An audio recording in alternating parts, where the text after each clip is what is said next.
Доброе утро, страна! С вами портфолио ревью с Виолеттой Басновой и Юлией Кондратьевой. Школы Веркштадт. И сколько там нас? 7 или 8 дизайнеров, которые осмелились прислать свои великолепные портфолио. Сегодня мы будем более подробно разбирать их с точки зрения стратегии, поиска тех или иных возможностей в нашей профессии. О, Господи, это этим ранним утром, я не могу сказать, что это мой звездный час. Я не могу сказать, что утро — это то время, когда я готова как-то изъясняться последовательно и искрометно, но я постараюсь. Что я хотела сказать вначале? Э, Я хотела сказать, что когда вы делаете портфолио, то оно, в принципе, должно быть или как бы предполагается, что оно будет его будет смотреть какой-то человек. И вот когда я смотрю портфолио, я такой человек, который являюсь арт-директором, руководителем направления веб-дизайна в студии «Ижгруппа». Что это значит? Это значит, что есть студия, в которой разрабатывается брендинг в основном. И есть в этом процессе проектирование носителя, такого носителя, как сайт. Что это значит? Это значит, что мы относимся к сайтам как к части и к продолжению брендинга. Это значит, что когда вы мне присылаете портфолио, то я буду смотреть на то, не как там классно спроектирован и подробно изложен процесс, и описан UI или какие-то UX-решения, или какие-то продуктовые решения. Мне, в принципе, это все очень здорово и ценно, но когда я получаю письма с вашими портфолио, моя первая мысль а, о том, а как мне этот человек может помочь. И здесь, в этом подходе, я не одинока. Любой человек, которому вы присылаете портфолио, когда он его открывает, он думает, а как этот дизайнер сможет мне помочь? И вот поэтому я, когда буду комментировать ваше портфолио, я буду обращать внимание на эту оптику. И мы будем говорить о том, что именно сейчас ваше портфолио кому рассказывает. И почему мне кажется это важным? Потому что можно себе сильно сократить вот эту дистанцию поиска и отбора себя в качестве какого-то кандидата на роль дизайнера или UX-дизайнера. Просто тем, что более четко сфокусировав свою рассказ о своей работе и свою работу. Это первое. А второй момент, я буду отсмотреть работы с точки зрения не того, какой дизайн вы делаете, а какой вы делаете контент. Потому что портфолио, вот такой стейтмент, непопулярное мнение сейчас скажу, портфолио — это не то, какой вы дизайн делаете, это какой вы делаете контент, потому что портфолио — это контент. Это не совсем то, что мы делаем в своей работе. Мы никогда не показываем какие-то сырые макеты в портфолио, мы всегда их оформляем, мы всегда это портфолио как-то делаем из него спектакль, делаем из него шоу.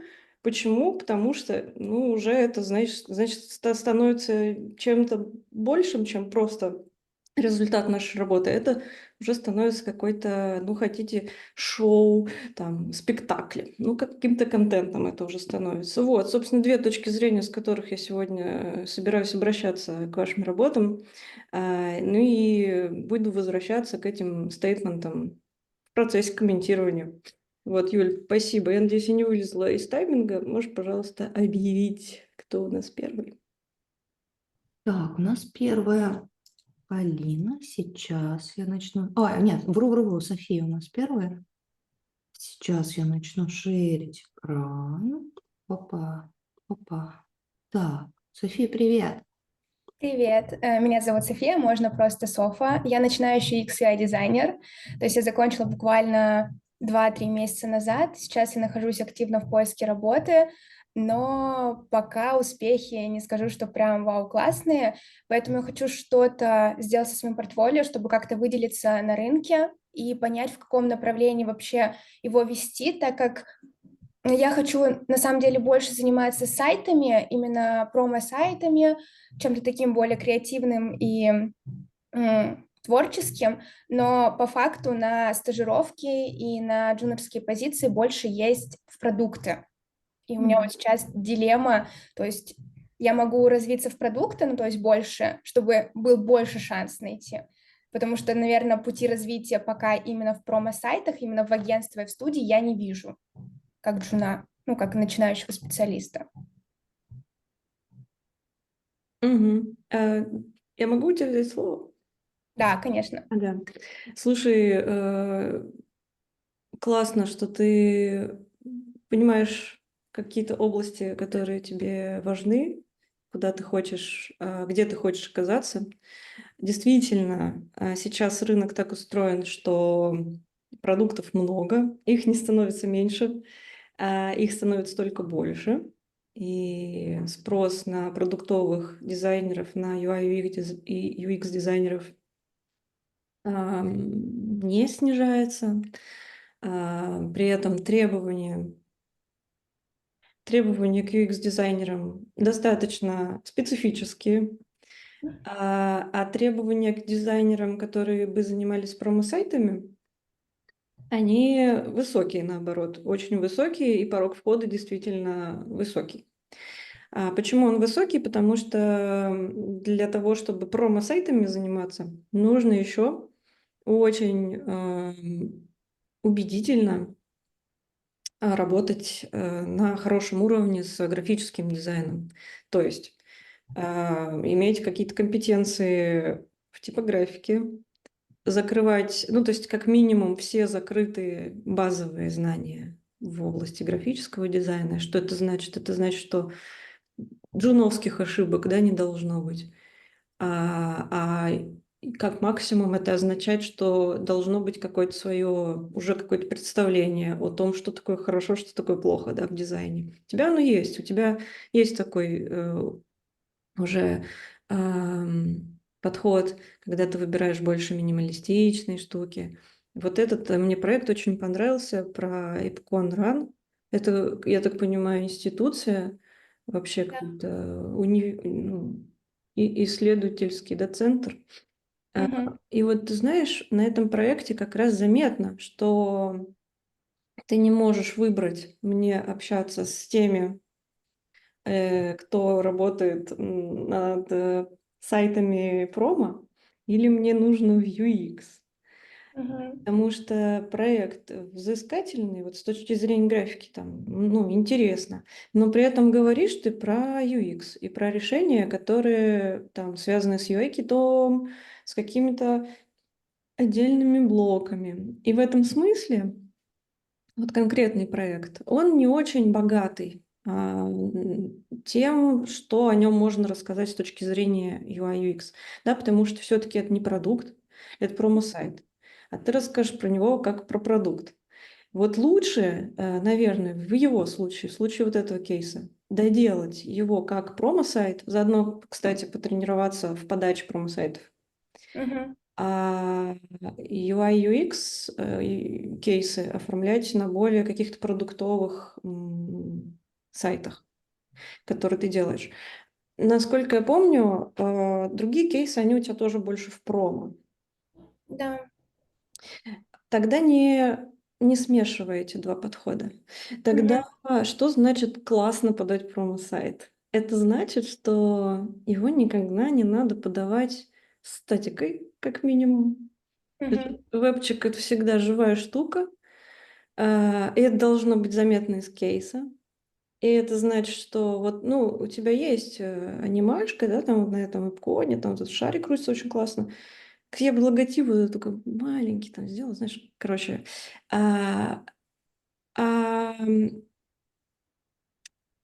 что еще, что еще? Да, и показывай больше анимации на сайте. Даже если ты ее не проектировала в реальном кейсе, это не значит, что ты в своем портфолио не Мгм. можешь выкрутить вот эти все приколы на максимум. Потому что от промо, в общем-то, требуется что? Вау, какой-то эффект. Требуются спецэффекты.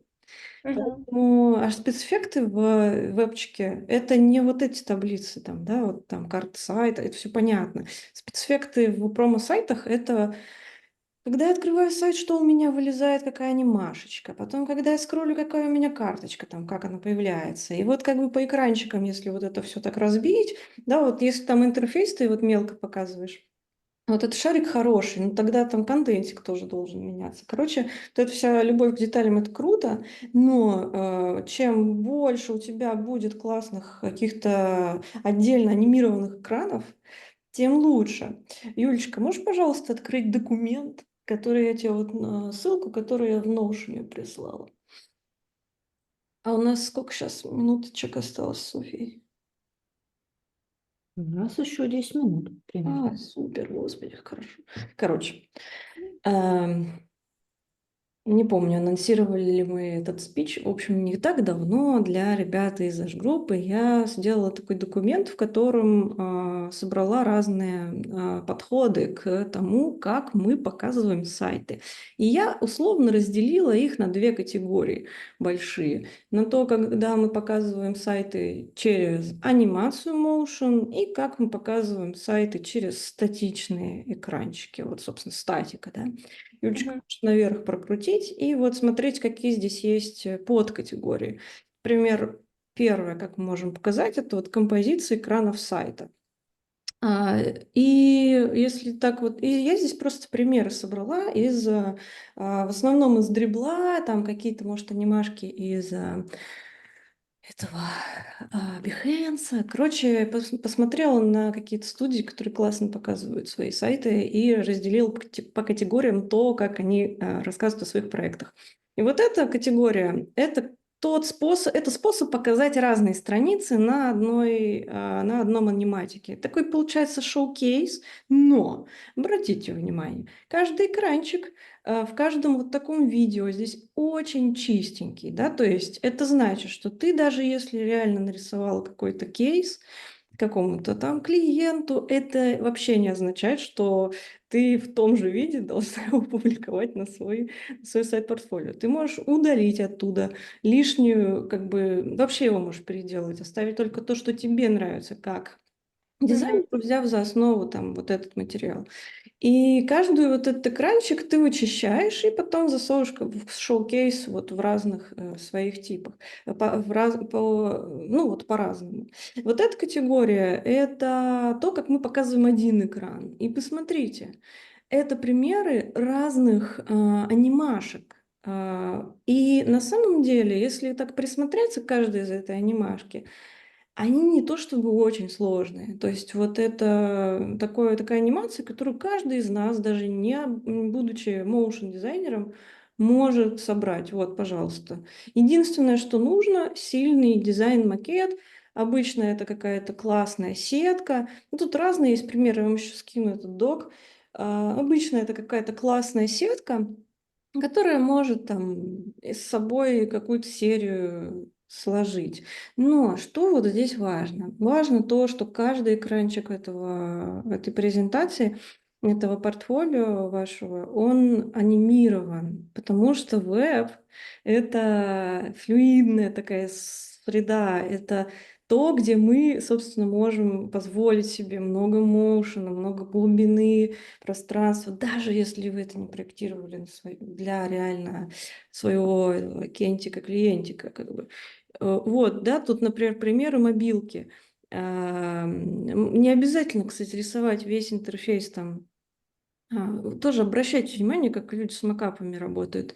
Никто там вот эти кнопки там уже у мобил не рисует. Там максимум рамочка какая-то очень абстрактная. Главное, чтобы было понятно, что вот это мобилка. И вот какая-нибудь простая анимация вот экранчиков. Вот они поползли, ну уже как бы классно. А представляете, если у вас серия, да, таких этих самых штук. Еще что важно. Вот вы, например, сделали айдентику, и при этом у вас есть сайтец. Вот, открой, Юлечка, пожалуйста, Identica гайдбук, вот, да, там просто примеры. Короче, вот сделали вы идентику, и к нему сделали сайтик. А, И это значит, что вы целитесь как в, там, грубо говоря, студийных арт-директоров, типа меня там и ребята из нашей студии. И это значит, что пространство вашей деятельности вот лежит в области там брендинга и веба. Это, кстати, вообще топчик, если вы такой человек. Это значит, что вы достаточно универсальны и всем нужны. Но что я хочу сказать? Это значит, что показываете сайт как продолжение брендинга. То есть, если вы типа сделали логос, упаковываете его тоже, если там вы сделали, ну, как бы если вместе с этим логосом вы сделали сайт. Это все нужно показывать как бы в одной системе и представлять как единую систему. И тут уже можно свой вот этот шоу-кейс, свой рассказ об этом проекте построить через там, работу еще с идентикой, добавить каких-то слайдов по типу какие-то элементы гайдбука, какие-то вот экраны, двигающиеся веб-дизайна. Вот.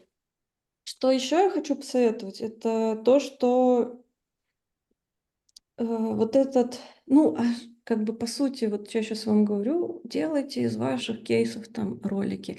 Ну, это вообще типа уже отдельная, как бы, отдельная работа, отдельная большая работа. Это уже вот то, что я хочу сказать, что это уже контент-мейкинг, как бы. То есть вы делаете из вашего портфолио контентик и упаковываете его в определенную там подачу с определенным сценарием. И если там у вас есть брендинг, в этот сценарий надо его включать. Если у вас нет брендинга, используйте как можно больше разных картинок разного типа, которые вот я расписала в этом документе. Статичные там экраны, на макапах тоже, вот сейчас Юля открыла борд, где я собрала примеры того, какие бывают, как можно работать с макапами. Обратите внимание, кстати, если вы используете макап в презентации вашей, то это не просто статичная картиночка, то там обязательно будет на этот макап натянута какая-то анимация, какое-то поведение, вот веба, какие-то там прокрутки, экраны лоудера, уже потом наложены на этот макап. А тут еще больше. Вот есть как-то умельцы, которые еще и макап там анимируют, там какие-то листочки летят. Ну это вообще. Ну и, конечно, такой проект сразу выглядит офигенно. Еще какой момент. Если вы хотите попадать, целиться в студию, да, которая занимается промо, сайтами, идентикой, вебом. Портфолио нужно уделять очень много внимания. Почему? Потому что арт-директор должен посмотреть на него и сказать, я хочу, чтобы в моем портфолио было так же. Поэтому вот не ленитесь уделять внимание вот этим макапам, оформлению макапов, поиску макапа, может быть, созданию макапов, может быть, еще как. Короче, вот этот спектакль, который вы из своих работ разыгрываете, это тоже очень важно, потому что студии, они тоже занимаются этим. Они тоже после того, как сделали какой-то проект, сидят, ломают голову и придумывают то, как его показать. И это совершенно не значит, что они берут из готовых работ картинки и вставляют их в портфолио. Нифига. Там есть отдельные дизайнеры, которые сидят и отдельно пилят кейс. И если вы, например, Джун, то очень хорошая история подумать о том, как вы можете в студию попасть через вот этот как раз ну, вот контент-дизайн, через дизайн для портфолио. Но для этого нужно научиться этот контент круто делать, научиться круто делать портфолио. Понимать, что подача проекта — это отдельная история. Понимать, что проект можно подчистить, подпилить, выбрать в нем самые лучшие моменты, понять, как его можно, что его можно как-то подать, как его можно упаковать в статичные экраны, в motion.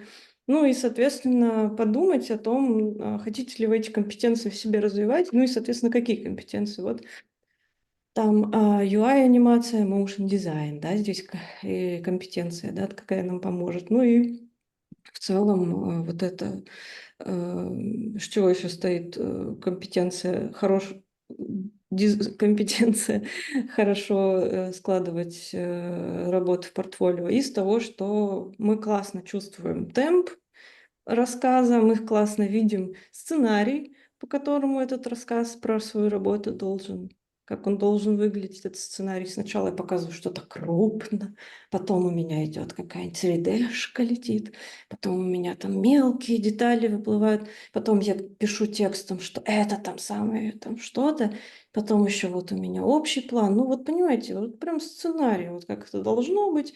И на там, сайте вашем или на сайте студии, да. И если это веб-дизайн, то, конечно, там все должно летать, крутиться, там вот это все. Ну, наверное, вот что я хотела сказать. Я очень много сейчас навалила информации, поэтому если у нас есть время какие-то вопросы обсудить, давайте обсудим. А можно, да, быстренько, так сказать, аккумулировать все, что сказано? То М, есть, если я хочу в промо-сайты, мне стоит убрать именно вот эту часть исследовательскую, которую я делаю как UX-ер, и оставить в основном один UI с анимашками, то есть это более как бы красиво упаковать. Если же, например, делать наоборот продуктовый, то там вот как раз наоборот делать упор на исследованиях, на UX, а UI как бы просто как бы подкрепляется, ну, Всё подкрепляет так. эти исследования. Все, хорошо, спасибо большое. В целом, да. И еще, то есть не мешать в одном портфолио продукты и сайты. Это разделить, разнести на два разных этих. А здесь я не знаю. Ну, типа, мне кажется, если... Мне кажется так, если круто упаковано и то, и другое, надо показывать. Угу, все, хорошо, поняла. А Спасибо если, ну не большое. надо так тоже строго, все, я вот там удаляю свои вот эти работы, потому что они UX. Ты просто разным людям там вот этому это удали, тому то. Там если Мгм. в портфолио так можно, там можно, ну короче, вот. Но вообще в целом мне кажется, что даже если ты идешь в какой-то продукт, а у тебя там расфигаченный там вот такие вот такой вот портфолио, ну, круто же. Ну, то есть просто арт-директор увидит, что, значит, это можно тебе вот еще вот такое дать. Ну, Мгм. и если есть в продукте какие-то процессы, с которые, может быть, там, не знаю, какие-нибудь спецпроекты они делают, он подумает, о, круто, вот эта девочка, если что, я смогу там мальчика на спецпроектик посадить, и у нас будет симпатичненько вот там. Вот. Все, хорошо, спасибо большое. Спасибо. Спасибо тебе. Катя, привет. Петька, Привет, Сеню. привет, привет, да. Привет. Да, меня зовут Катя, я занимаюсь 2D-графикой, и вопрос мой был в том, что ам, я недавно переучилась на бренд-дизайнера. Вообще в 2000, сколько, года 3 назад я переучилась на UX UI, когда это была вирусная такая идея. Вот, и даже у меня что-то начало получаться, но в итоге выяснилось, что брендинг украл мое сердце. Вот, и теперь у меня главный вопрос, как бы мне с моим портфолио, которое all over the place, студиям тоже себя показывать и, может быть, получать какие-то заказы на фрилансе, связанные с брендингом, возможно, с какими-то сайтами. Мгм. Вот. Покажи пример брендинга в твоем Ну портфолио. вот он. Ага.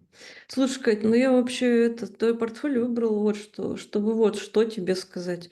Я тебе хочу сказать, что ты замечательный иллюстратор. Ну, то есть, действительно, это большая редкость иметь такой сильный, ну, такие сильные картинки, уметь так круто делать. Я не знаю, почему у тебя колбасит в сторону там UX, брендинга или чего-то еще, потому что, ну, у этого, конечно, я понимаю, могут быть огромное количество причин, но вообще у тебя великолепные иллюстрации. Единственное, наверное, ну, то есть и для меня не очень понятно, почему как бы ты не идешь с этими иллюстрациями во все бренды и не говоришь, давайте бренды со мной делать какие-то картинки. Ш- Кстати, почему, да? Почему тебя вот это... Зачем тебе брендинг, если А ты... я Ой, не... Спасибо большое. Ну, во-первых, мне брендинг страшно интересен. Я вообще люблю, я по первому образованию лингвист, я люблю работать с метафорой. Брендинг — это вообще вот супер про исследование, про то, что это не просто картинка, это картинка с очень глубоким смыслом, с каким-то. То есть в нее очень много всего собрано. Поэтому он меня привлек. Вот, ну и плюс я не очень понимаю, что значит, почему ты не идешь к брендам. Я, честно говоря, рассылала с портфолио в прошлом году примерно по всем студиям. Меня никто не позвал сотрудничать. Я решила, что со мной что-то не так, написала предсмертную записку. Вот. Но в итоге моим самым большим проектом за прошлый год был именно брендинг. да. Слушай, все всегда можно уместить в одном человеке, это понятно.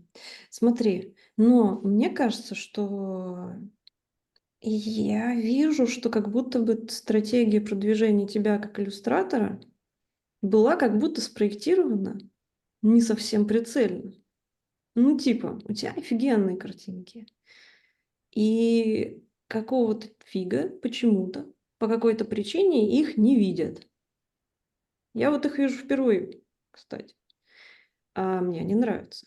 Но они классные, и я вообще, по идее, могла бы их видеть уже 500 раз. Тебе надо сделать так, чтобы арт-директора и другие люди знали твои картинки.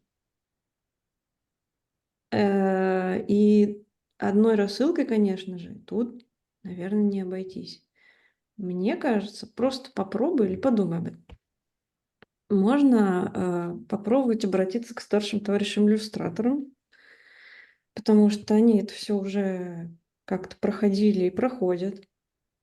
А, что именно они проходят? Вот то, как о себе рассказывать, как представлять свои работы, как сделать так, чтобы работа нашла своего зрителя и свою цель какую-то. Вот. Потом, мне кажется, что надо как-то через иллюстраторов это все решать и заходить в эту экспертную область как эксперт. Что еще можно делать? Больше выступать как эксперт, участвовать в конкурсах как эксперт, там, не знаю, делать портфолио-ревью и так далее. Что можно сделать для того, чтобы свои иллюстраторские штуки показать большему числу, например, бренд-дизайнеров? Можно делать так, можно их оформлять так, чтобы они становились частью брендинга. Ну, то есть, по сути, это то, что ты делаешь в брендинге, но если посмотреть на твой брендинг, он базируется на иллюстрации. И весь вот этот смысл, о котором ты говоришь, он там тоже через иллюстрацию как бы выражается. Вот, например, в танго-методе основой твоего стиля здесь это вот эта иллюстрация ножек. У каких при этом, да, это твой вот такой подход к брендингу, это круто. Ну да, потому что иллюстратор, какой он еще как бы может там быть. При этом посмотри на то, какие есть студии, которые тоже работают через иллюстрацию, но брендинг, делают брендинг. Например, из российских студий это «Щука». У них очень много иллюстраций, именно встроенные в брендинг. И можешь, Алюлек, открыть какой-нибудь там проект, может быть, про шахматы. Давай прям нагуглим. И просто посмотри, как ребята про эти проекты рассказывают. А, Сори. да, сейчас М, надо найти. И если так посмотреть, то можно увидеть там, какой процент этой иллюстрации. Как она там сначала, у них она вот везде, там, Хальса та же, вот со Степаниным делаешь красиво. Да даже Туту, посмотрите, сколько здесь иллюстраций. Но Туту у них все-таки, вот конкретно этот брендинг, он чуть больше на типографике, да, основан, потому что здесь есть рифмы, но все равно, ребята, очень мощно показывают иллюстрации. Посмотрите, что это? Это анимация. Причем каждая картинка, она шевелится. При этом я даже больше чем уверена, что этим поездовозам там не нужно было эти все иллюстрации анимировать. Но вот Хальса, да, вот баночка, смотри, вот смотри, просто баночка, но смотри, вот тут, видишь, такие абстрактные красивые картинки, какие-то иллюстрации, при этом хоп, логотип там крутится, потом вот смотри, вот Степан там им, да, нарисовал про роскошные вот эти вот картинки. Так и вот, ой, можешь вот на этой картинке крутящейся там остановиться? Вот смотри, ну вот берешь банку какую-нибудь, придумываешь, рисуешь к ней какой-нибудь логосик, потом её в 3D-шку засовываешь, и вот поверх такие свои иллюстрации. Например, да? Ну, то есть о чем эта картинка говорит? О том, что твоя иллюстрация функциональна, что она может стать частью упаковки, может частью лендинга стать, да, частью там чего-то еще. Ну и посмотри, как красота. А вы думаете, что это там вот так сфотографировано? Нет, это вот нарисованные такие 3D-шки, потом там макапчик сделан. Ну, то есть делай из своих проектов спектаклик. Вот, посмотри, как красота. Ну, что, вот у тебя картинок, что ли, вот таких нет там так сделать, видишь? Есть же. Ну, о чем эта картинка арт-директор говорит? О том, что с тобой можно работать над упаковкой, например, да. Вот. Или хоп, там показывай, как твоя иллюстрация живет в анимации, и тогда, значит, на лендинг ее ставь. И она там будет там шевелиться, и все будут думать, вот это круто, а еще прикинь, типа, если можно там на нее тыкнуть, там на какого-нибудь чувачка, он там что-нибудь у него вылетит. Ну, то есть тут же можно прям такую историю из этого, да, сделать.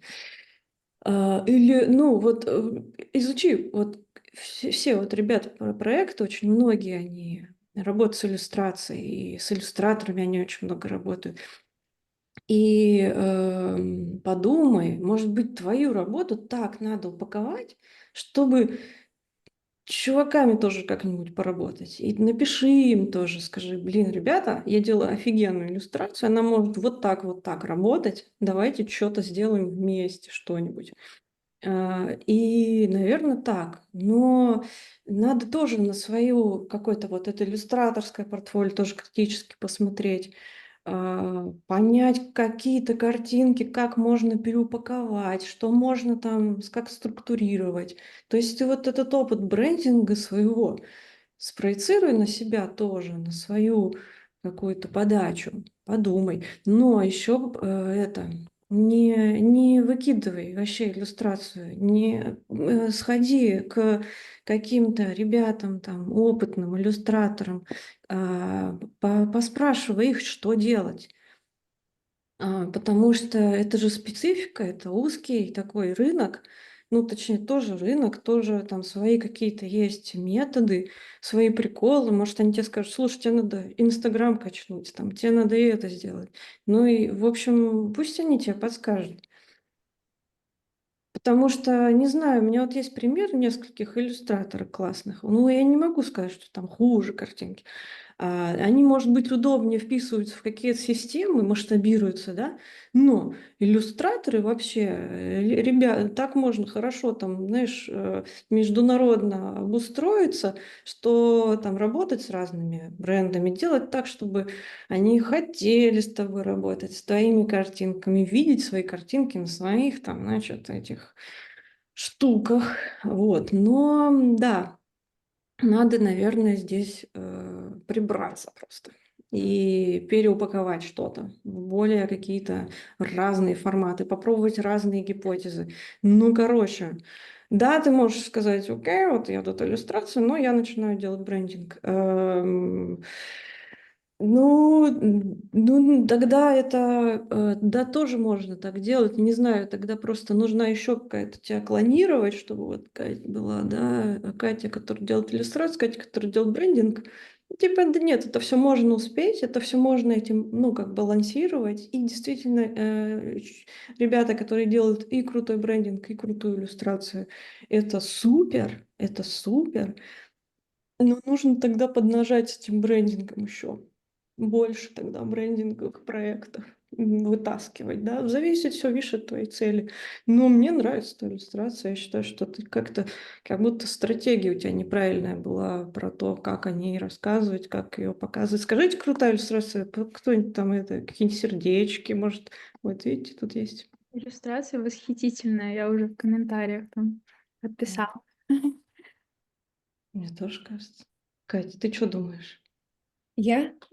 Да. Слушай, я правда, я щуки 2 раза писала. Я писала, я не знаю, что еще. У меня в Инстаграме почти 10 тысяч подписчиков, но нет проектов, не приходит. Я не знаю, что... Ну, да, спасибо, я тебя услышала. Я даже спасибо вообще за то, что вы устроили это ревью, потому что я даже когда формулировала вступление, как себя представить, я поняла, что акцент, да, как ты сказала, брендинг самой себе у меня стоит в Notion в задачах. Я этим действительно нужно заняться. И вот это вот посыл того, что визуальная метафора, он у меня не оформлен, его надо оформить как-то. Это очень хорошая мысль.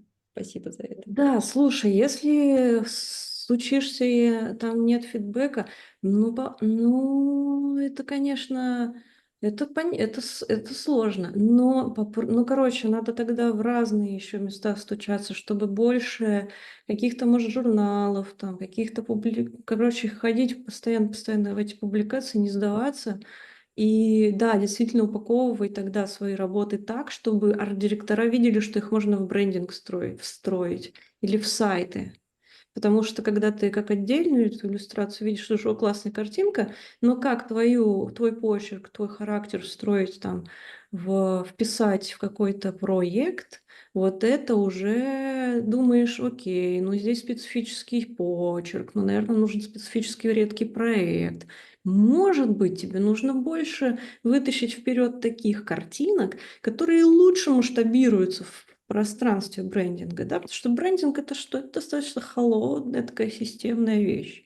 Это штука, которая в себе, система, которая в себе содержит свойство масштабируемости. И если там посмотреть на какую-то законченная картинка этим свойством обладает в меньшей степени.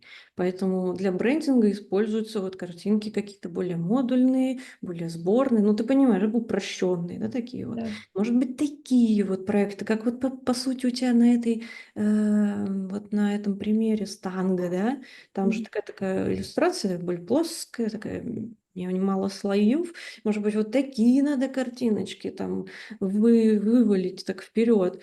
И да, и это значит, что, конечно, ты можешь с брендингом круто работать тоже. И еще, кстати, может быть, думай про коллабы. Например, вспомним, может, есть какой-то знакомый шрифтовой дизайнер. Скажи, дорогой, дорогая, давай какой-нибудь вместе картинку крутую сделаем. Типа ты мне, вот смотри, вот у меня коты есть, давай ты им напишешь что-нибудь смешное, мы какой-нибудь стикер-пак сделаем.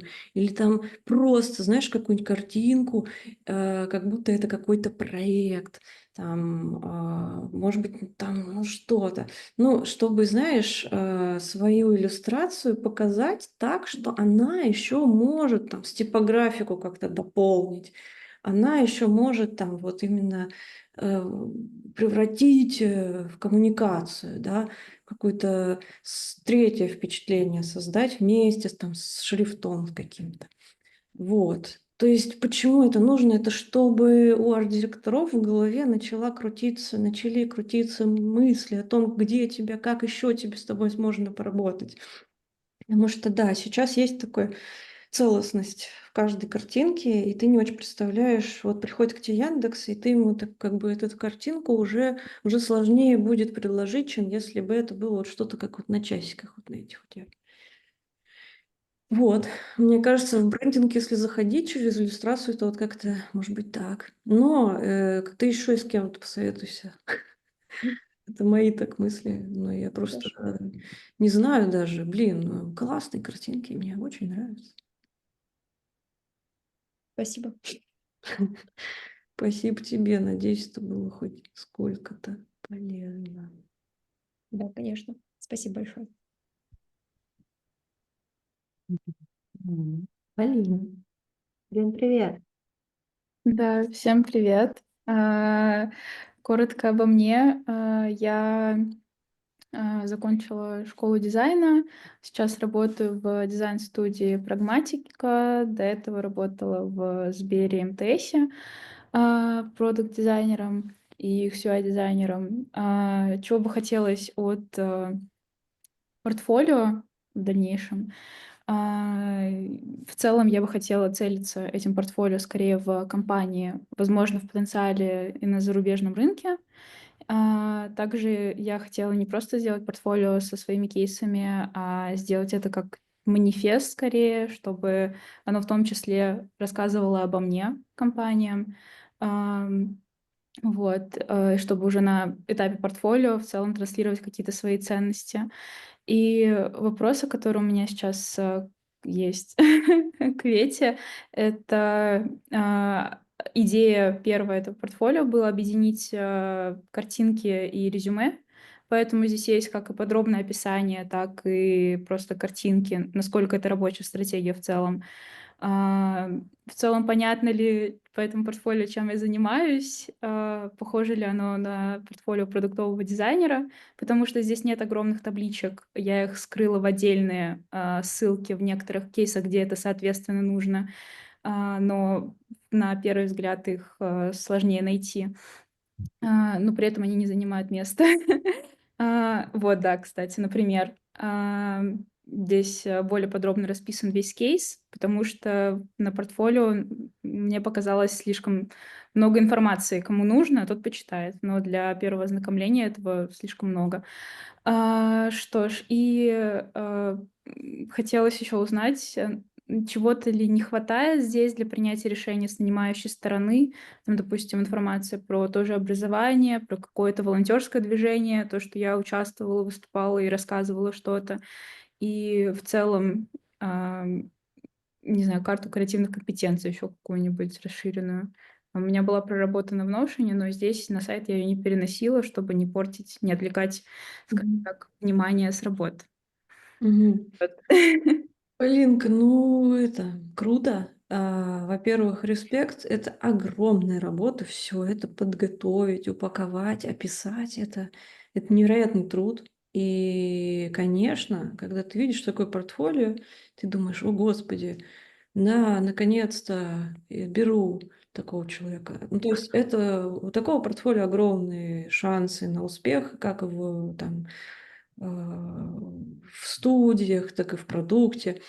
Мне идея нравится сделать такой манифест. Насчет удобства. Есть момент, что не всегда понятно, куда нажимать. Может быть, какое-то меню это решило вы там. Ну, то есть не самый предсказуемый здесь user flow, и это, наверное, это может с ней, ну, как бы сделать так, что арт-директор или, знаешь, в компаниях еще продуктовых не всегда дизайн-директора смотрят портфолио, а изначально их смотрят какие-нибудь там продуктовые менеджеры, которые не всегда, знаешь, готовы, могут, понимают сложности там и специфику того, ну как-то не всегда считывают какие-то сложные механики, да, в вебчике. Поэтому, если ты целишься в продукт, я бы посоветовала тебе более предсказуемо составить навигацию по сайту, чтобы каждый человек вот увидел, что у тебя гигантские кейсы, там есть гигантские описания, там еще есть вложенные описания, про которые ты не стала говорить, чтобы они все такие, йоу, вау, нифига, вот это круто, вот чтобы вот так было. Что еще? Да, слушай, вот можешь на главный экранчик, Юль, попасть? О, смотри, вот не пиши, что ты middle, пиши продукт дизайнер, там middle, senior разберутся, это вообще не твоя забота, это чисто вот когда пишут, когда говорят, там, я сеньор, я там джун. Дело в том, что в разных корпорациях, в разных студиях свои грейды. Это вообще системы, которые придумываются внутри корпораций, чтобы удобнее было зарплату платить и справедливее. То есть это вообще не ваша забота. Может быть, в какой-то студии ты будешь сеньором, в какой-то корпорации медлом, в какой-то джуном. Непонятно, не знаю, мы этого не знаем.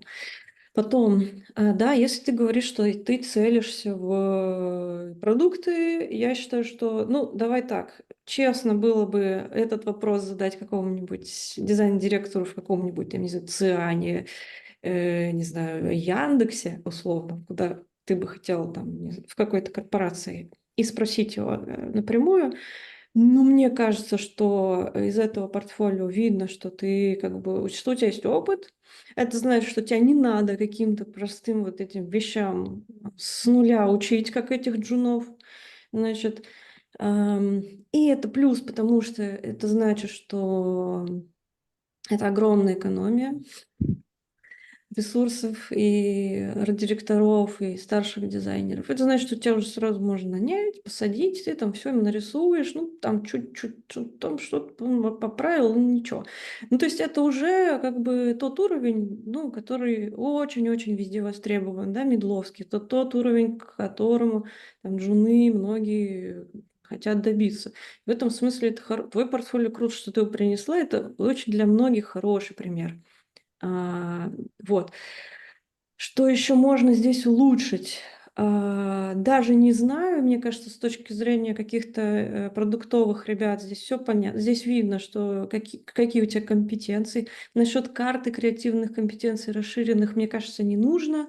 Это все лишнее, потому что в целом по твоим работам и по способу говорить об этих работах видно, что ты, ну, как бы в продуктах уже какое-то имеешь, какое-то видение, какое-то представление о том, как это работает и что важно вот этим всем ребятам, которые принимают решения, да, то, что ты там, важно показать, что не просто нарисовал картинку, а там вот еще это то, там посмотрела, исследовал, там на метрики посмотрела, спросила вообще, нужно ли, точно ли это кому-то нужно, вот.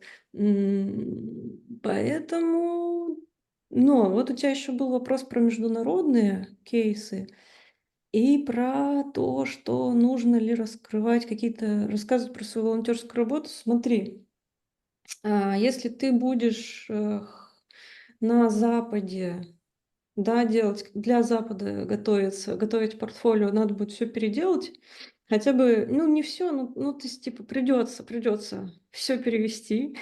Придется от кириллицы как можно сильнее избавиться, и в случаях твоих кейсов это будет геморрой, ну просто потому что там во многих у тебя уже картинках это кириллица, ну типа понимаешь, что такой объем работы, но можно выбрать там два-три проекта, которые какие-то сильные, и об этом рассказать, так, да. А, вот. Для, ну, короче, для международного рынка,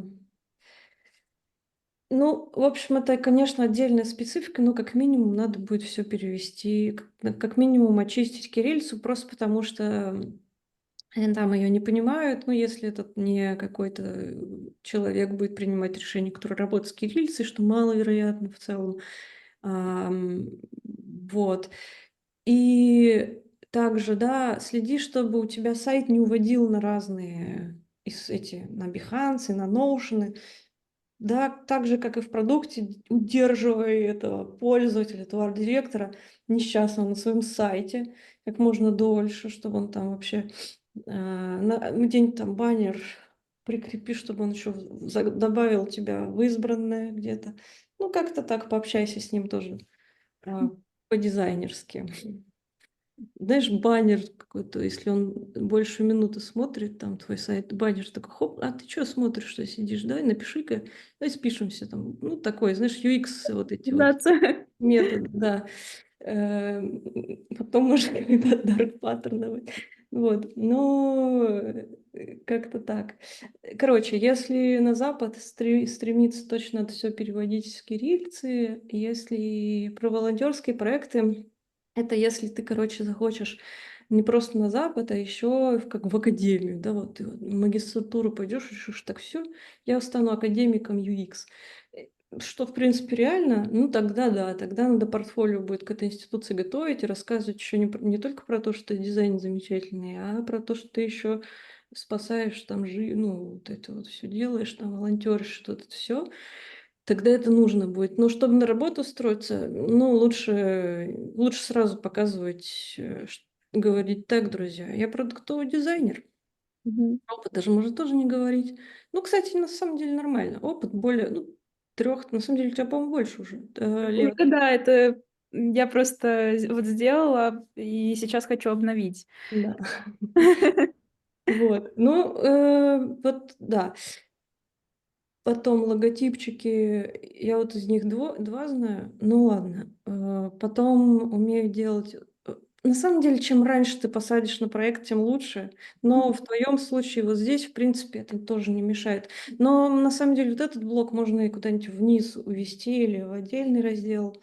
И знаешь, вообще принцип такой, чем раньше ты посадишь пользователя, там, твоего целевого, да, вот этого принимающего решения менеджера или арт-директора на то, как выглядит твой проект, тем будет лучше. Потому что вот эти все портфолио сайты, они очень на самом деле быстро сканируются. Несмотря на то, что мы огромное количество усилий тратим на то, чтобы каждую картинку подготовить и упаковать.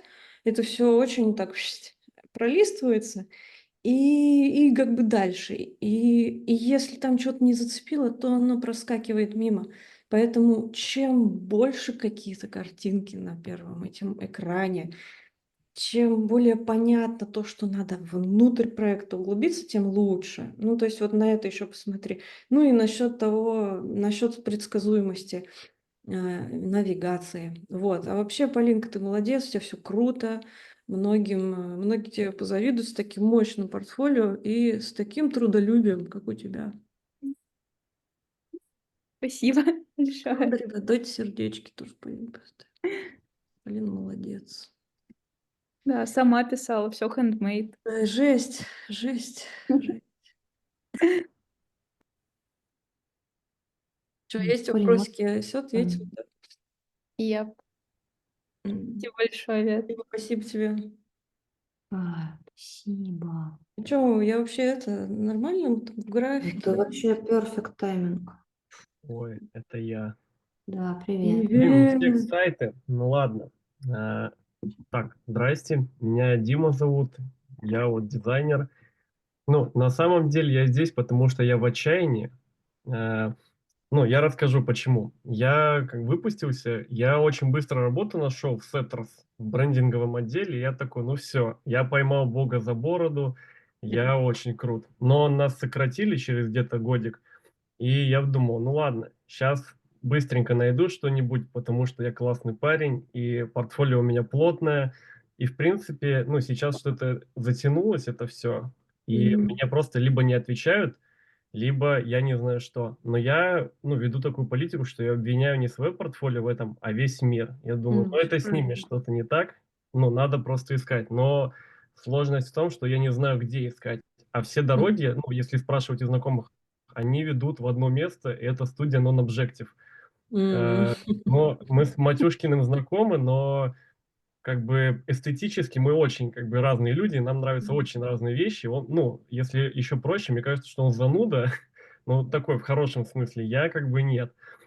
И в целом я вот ищу место, ну, куда я могу прийти. То есть даже, ну, мне надо, чтобы все было по-человечески. Ну, я считаю, что дизайн, он как бы должен поддерживать гуманистическое начало. Вот даже если зайти вот в Эш-группа на сайт, там в начале в ложечке из хлопьев слово Эш, ну вот, ну прекрасно же. Я считаю, что вот, ну я должен таким заниматься, у меня это получается, то есть я как-то мечу какие-то культурные места, я там искусством интересуюсь, и мне было бы интересно с этим работать, но я просто даже не знаю, куда мне податься.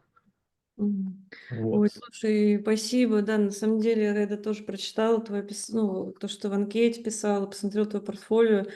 Ой, я прям почувствовала твою, твою эмоцию, твое ощущение.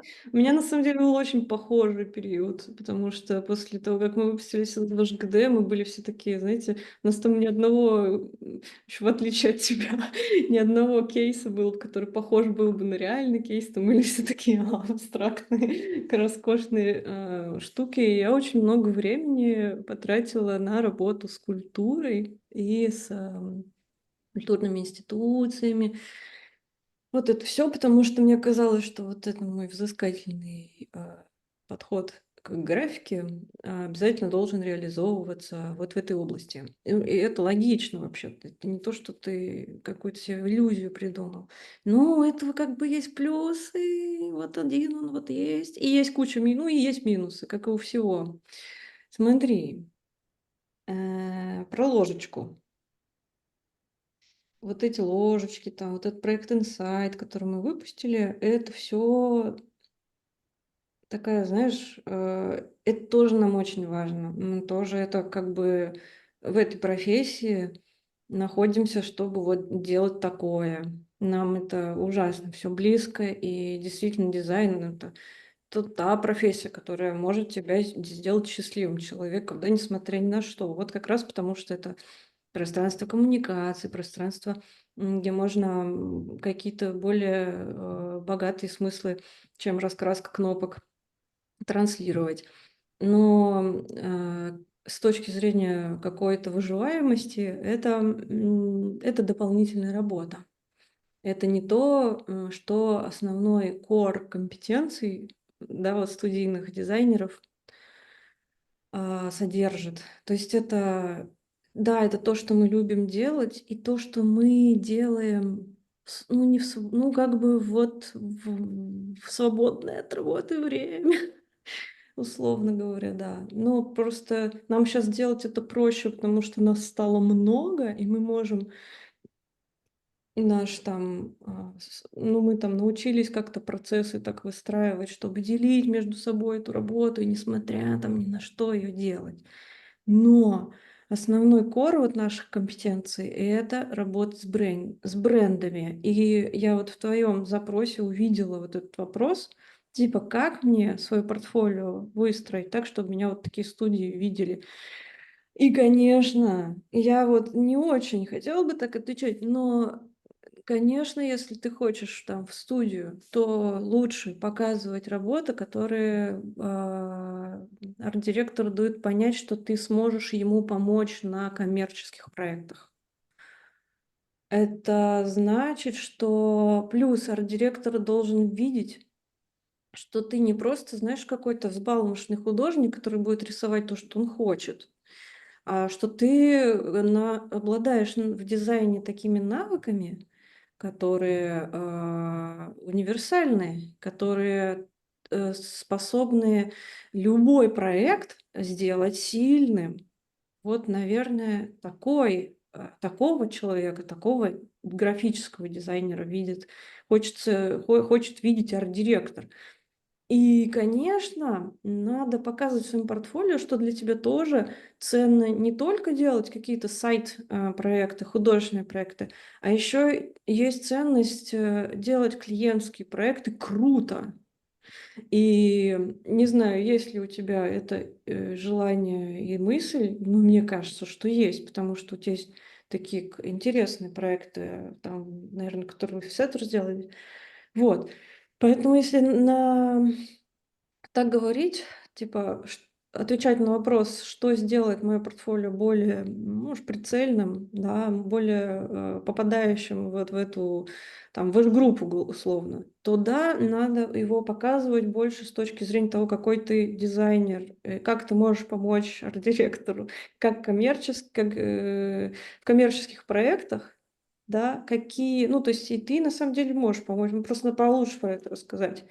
Либо ты идешь, убираешь все эти вот банки, брендинг, все, оставляешь свои крутые картинки, шарфы там какие-то вот, оставляешь графику свою жирную, там вот эти вот буклеты там твои вот эти оставляешь, печать, вот это вот книжное, плакаты там оставляешь, и идешь в какой-нибудь АБЦ, там в какие-нибудь, точнее, вот эти вот студии, которые обложки делают, идешь в культурные институции, в ГЭС-2 идешь, там пишешь, говоришь, там, Маш, привет, я классный дизайнер, вот у меня есть классная оптика, видение, давай с тобой работать. Там идешь к этим всем кураторам, которые вот этим занимаются, и работаешь в этой сфере.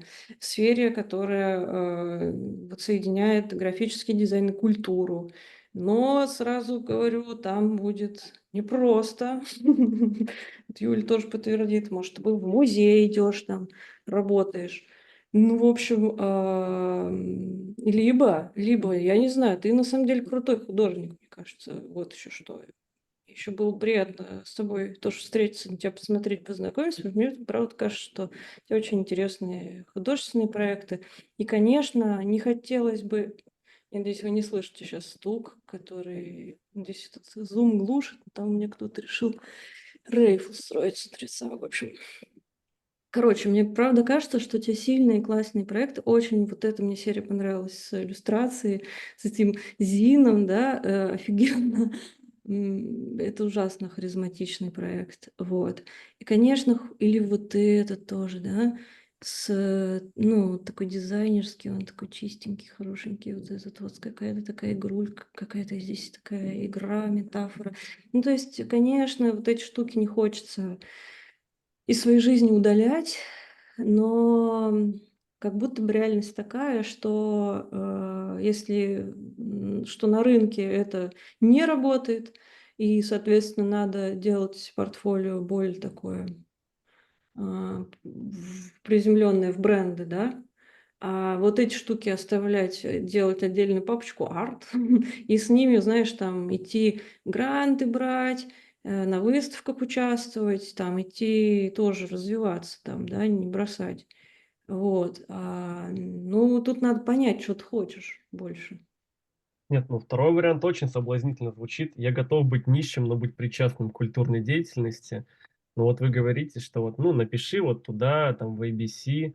Я напишу, но вы мне дадите их контакты, потому что на почту они мне вряд ли ответят. Ну, я, конечно, писал там в гараж и прочее, но я думаю, что здесь дело в том, что надо прям напрямую писать, Мгм. ну, и все такое.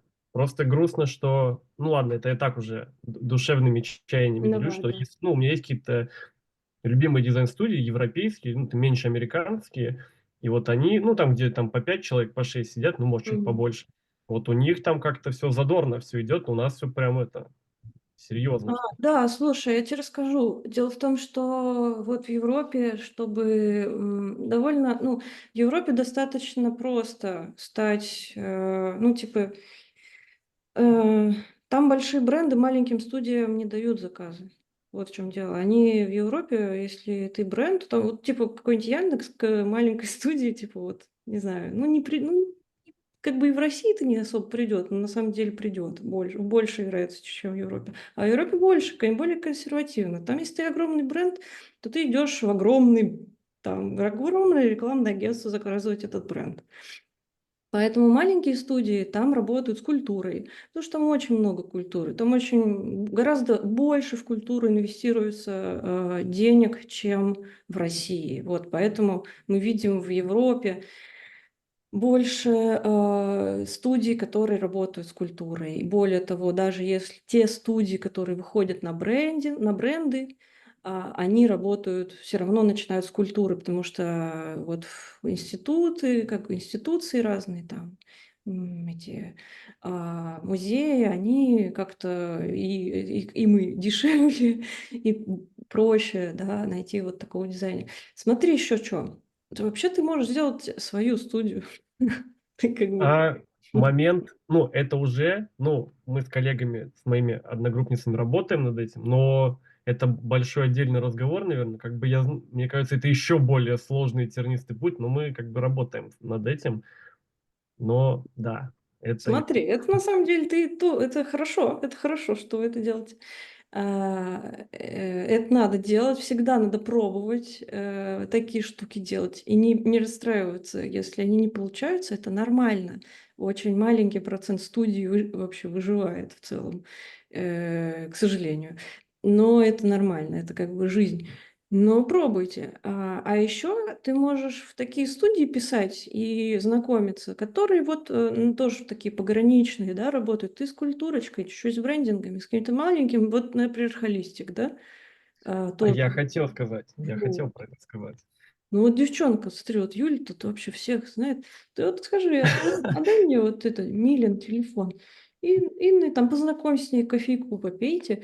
И вот, она тебе тоже что-нибудь посоветует и покажет. Может быть, что-то вы с ней сколлаборируетесь, там, вместе сделаете для какой-нибудь кофейни или ресторанчика какой-нибудь. красивый стиль. Да, наверное, надо выходить в коллаборации, надо пробовать делать свое и, конечно же, не бросать себя как художника, вот, по возможности, да, если есть такая возможность. Конечно, в наше время быть художником — это, в общем-то, либо привилегия, либо большой какой-то Горе. душевные усилия. Ну, про холистик. У меня вообще был план капкан, что я прихожу сюда, показываю портфолио, мне говорят: ого, хочешь к нам в холистик? Я говорю: ну, конечно же, да. И все, и моя жизнь налаживается. Прости, я уже не в холистик, я не принимаю эти решения. Но я могу Понял. слово закончить. Ну все, договорились Ну, тогда. слушай, да, в группу я вот тебя не возьму, потому что мне тут не хватает летающих. Очень грустно звучит. Ну, сорян, но я типа хотела увидеть, что я тут сейчас встречу дизайнера и открою сайт, во-первых. Там будет летать вот эти картинки, да, там в сайте будет сайт, там будет летать вот эти какие-то картинки, какие-то шрифты, там тык-тык, там вот так это я буду скроллить, и там все вот так вот будет делать. Вот я какой-то такой ожидаю. Ну, нам не по пути просто тогда с H-группой. Слушай, не знаю, ну ты не зарекайся, фиг его знает, как там у тебя пойдет, что, как у нас, что пойдет. Так что спокойно. Делай Хорошо. там, что получается, но старайся фокусироваться и задавать себе вопрос, а что вот для меня сейчас важно, куда я хочу и насколько стратегия, которую я выбрал, соответствует там целям. Потому что, ну, конечно, если ты будешь рассылать PDF-ку в студию, ее даже, если честно, откроет 1% ну, людей, ну, камон, никто уже не смотрит эти PDF-ки, нет времени просто. Я думал, кстати, ну, я вот слышу про сайты вот как раз обратное, что, ну, кто-то, говорят, даже портфолио с телефона быстро вот так пролистывает вверх-вниз и все. Ну, короче, тебе враги Может, какие-то может, советуют. это не актуальная информация, не знаю. Сайт проще посмотреть, потому что, ну, во-первых, вряд ли. Очень маловероятно, что люди смотрят сайты с телефона, потому что когда я смотрю каких-то кандидатов, да, на потенциальных или непотенциальных, это значит, что я на работе. Я в свое нерабочее время не работаю. Я не открываю вообще эти рабочие письма ни с телефона, ни откуда. И тем более с телефона. Поэтому, а если я работаю, то я сижу на жопе перед экраном. И я, скорее всего, экран у меня, скорее всего, классный. Либо там ретина, либо побольше экран. Поэтому, знаете что, не брезгуйте, пожалуйста.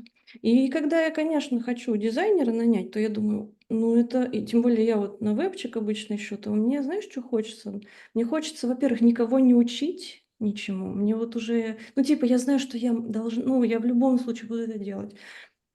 Но мне вообще хочется найти человечка, которому я скажу: ой, там, Дима, вот, да, вот тебе вот это вот кусок проекта, вот есть арт-директор, вот ему все вопросы, все, его выждет знать, не хочу, чтобы проблемы какие-то, если вообще, давай у тебя не будет никаких проблем. Вот я такого человека ищу, чтобы мне помогли. А для этого этот человек должен знать хорошо свое дело, знать, что классно, знать, что работает, знать, как анимировать, знать, как сделать круче, и знать, как, может быть, делать круче, чем наш арт-директор, и что-то может как-то быть открытым, что-то хотеть, знаешь, вот идеальный человек — это такой. Конечно, надо многих там дотягивать до как-то это, но вот, когда я открываю портфолио кандидатов, я вот такое ищу. Мгм. Вступлюсь за PDF-ки, в холистик мы смотрим PDF-ки. Я нет. Опа. Ну, Ну, Это видишь, кстати, это как это, плюс балл вороночка. по листику. Вороночка. Ну, да, мы это и не холостик, как бы. На самом деле, вот, кстати, не знаю, Стефан с Филиппом, скорее всего, смотрят PDF-ки. Так что не будем тут сразу зарубать PDF-ки. Тем Мгм. более, но если ты хочешь попасть на какую-то позицию, где дизайн сайтов, то вот, наверное, лучше не с PDF-кой. Мгм. Хорошо. Да, но в брендинге это еще может прокатить. Почему нет? Ну, или там Behance тоже. У меня еще Behance еще иногда не открывается. И я его могу тоже не посмотреть. Вот Хорошо. такая я Пойдемте дальше, друзья, простите. Да, Давайте. извините, Спасибо, спасибо спасибо, Дима. большое. Приятно было познакомиться. Удачи. Спасибо Напиши большое. Юлин, тебе Милин этот даст. Хорошо, спасибо большое. Так, Паш, привет. Здравствуйте, всем привет. Привет. Привет. Расскажи немножко про себя, ну, буквально пару минут. Кто ты, что ты, чего ты хочешь, зачем тебе портфолио? Хорошо. Образование у меня изначально техническое, информатика, как это в экономике. Вот. Я занимался сайтами, лендингами, вот такими штуками. Мне в целом как бы нравилось и итог, и вообще всякие составляющие работы, но я понял, что вот большую часть времени именно то, чем я занимаюсь, как я провожу время. Ну, допустим, да, я там, как, наверное, все там сейчас много там работаю, сколько-то часов в неделю. Я понял, что вот это время я занимаюсь не тем, что мне прям реально интересно, прям вот было бы так искренне, ну, не только результат получать, но и сам процесс. М. А ощущать как какое-то время, которое я провожу, ну, с пользой. Вот. И года 2, наверное, 3 назад я, как человек, который вот всю жизнь там рисовал на полях, еще что-то такое, думаю: нет, все, я больше всего получаю удовольствие от именно вот чего-то рисования, какого-то, не знаю, графического выражения чего-то. Вот. И из такой прикладной области как бы стал переходить в дизайн. Вот. И сейчас бы хотел, наверное, отточить стиль, вот, потому что ко мне вот стали приходить люди, которым я делал сайты там или больше какие-то, ну, там, веб-приложения, допустим, вот такие проекты, и говорить: вот путевый у тебя стиль, что-то там есть, вот давай мы как-то, можешь сделать в своем стиле что-то еще. Вот. И вот хотелось бы, наверное, уходить в какую-то вот иллюстрацию, рисование, что-то такое. Если Слушай, кратко. ну круто, круто. Я, знаешь, что подумала, когда твое портфолио посмотрела, что у тебя действительно есть какая-то такая оптика, ну, человека взыскательного. То есть у тебя это не просто все подряд как ты пробуешь, а ты знаешь, как тебе нравится, чтобы графика выглядела. Также я вижу, что у тебя в работах очень много, ну, что ты много смотришь Мгм. на разных художников и дизайнеров и выбираешь какие-то приемы, которыми ты пользуешься. Это просто сейчас видно немножко из каких-то твоих иллюстраций, в которых узнается почерк других авторов или подход других авторов. Это неплохо для такого начального уровня. Это неплохо, это круто. Круто, что ты это пробуешь и делаешь.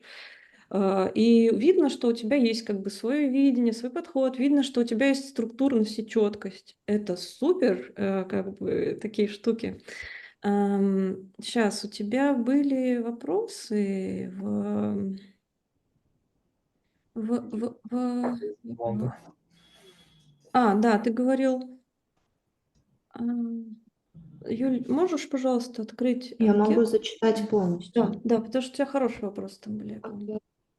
Хочу научиться работать более структурированно, понимать шаги разработки и правильно настраивать процесс. Да. Правильно ставить цель при создании дизайна и создавать более целостные стили. Вот, сейчас, стоп, можно я вот на этот вопрос отвечу? Смотри, чтобы вот это сделать, научиться понимать этапность проектирования и какие-то разобраться с вот этими процессами, надо сходить в разные агентства, постучаться. Мгм. И потому что можно это, конечно, этому учиться на фрилансе и набивать шишки самостоятельно, но тебе здесь нужен арт-директор. Типа, Мгм. неважно, причем это будет какая-то классная там студия или какая-то обычная, простая, любая. Это не бери слишком большой какой-то там большую какую-то студию, где мало людей и раз в 3 года вакансия. Бери любое диджитал там маркетинг агентство, иди туда хотя бы на полгода И вот этот вопрос ты там закроешь, потому что ты посмотришь на процессы, ты посмотришь на логику процессов, ты поймешь, работает ли эта логика. Ну, короче, вот здесь, чем больше у тебя вот этого опыта разного будет, тем лучше. Возможно, нужно в пару мест сходить так, увидеть, как работают арт-директора, чему у них можно научиться и как себя а, ну да, и как выстроить свою работу. После этого у тебя уже во фрилансе будет гораздо более, ну, будешь более комфортно себя чувствовать, и если тебе там надоест в этих агентствах, спокойно там годик в фрилансе можешь поработать или больше, если не надоест.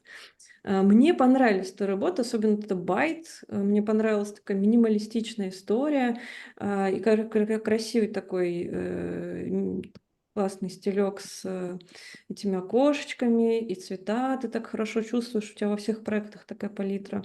И вот, это, в принципе, значит, что у тебя, ну, что у тебя очень многие базовые какие-то штуки вот почему-то есть, да? Ты как бы самоучка, это супер, что вот такой, какое-то у тебя такое видение сложилось, и ты его можешь еще показать.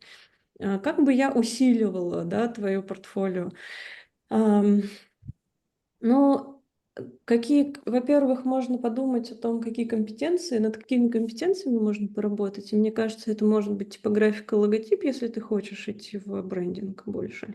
Это точно то, над чем надо посидеть, позаниматься. То прям отдельно, может быть, какие-то Да. логотипные воркшопы попроходить, может, поработать со шрифтом, чтобы получше, да, разбираться вот именно в этой истории. Возможно, тебе, кстати, даже вообще в шрифт уведет, потому что у тебя такой системный, такой системный подход. Вот. Ну, я пробовал, да, иногда так рисовать чуть-чуть. Шрифт интересно, но М. усидчивости, может, немного пока не хватило. Вот. Ну, да, тут еще смотря куда попадешь. Но здесь я это говорю, потому что у тебя классно, там ты видишь системность в проекте в одном, да, то есть ты видишь какие-то, ну, у тебя есть какое-то такое емкое общее видение того, как это может выглядеть. Как будто вот такое сейчас у тебя ощущение от портфолио там есть. Даже если вот это, на этот тес смотреть, довольно цельный проект получился, классно. Вот, но при этом, как бы, если в детали какие-то вдаваться, то тут хочется уже от тебя больших, как бы, более каких-то взрослых и таких взвешенных, сложных, может быть, решений. А это уже там детали типа логотипы, типографика, вот это, вот этот кор такой, если, ну, ты прокачаешь, будет круто. Плюс motion, конечно же. Сейчас, к сожалению, или к счастью, картиночки в брендинге должны тоже шевелиться. Если ты, Юлек, вот открой, пожалуйста, эту Джессику Уолш. Мы сейчас, моя любимая эта студия. И знаешь, можно вот, давайте ради эксперимента, Юлек, вот ты открываешь этот проект и посмотри его сейчас вот с той же скоростью, с которой ты обычно смотришь проекты. Вот обратите внимание, сколько времени занимает то, как человек смотрит на проект. Вот. И посмотрите, если бы это были ваши проекты в вашем портфолио, они бы уже на этом месте закончились. И посмотрите, сколько скроллов примерно занимает проект вот классный дизайн студии, типа вот хорошего уровня. Посмотрите, сколько это вообще огромно, сколько картинок, да, вот такое ощущение складывается.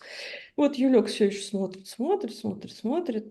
И получается, вот она уже секунд 40 на этом сайте провела, при этом она ни на одной картинке особо не остановилась долго и не стала ее рассматривать. Сейчас можешь это, пожалуйста, наверх обратно крутануться, и мы сейчас будем делать так, как никто никогда не смотрит на работы. Ну вот, смотрите, сейчас, Юлек, стоп.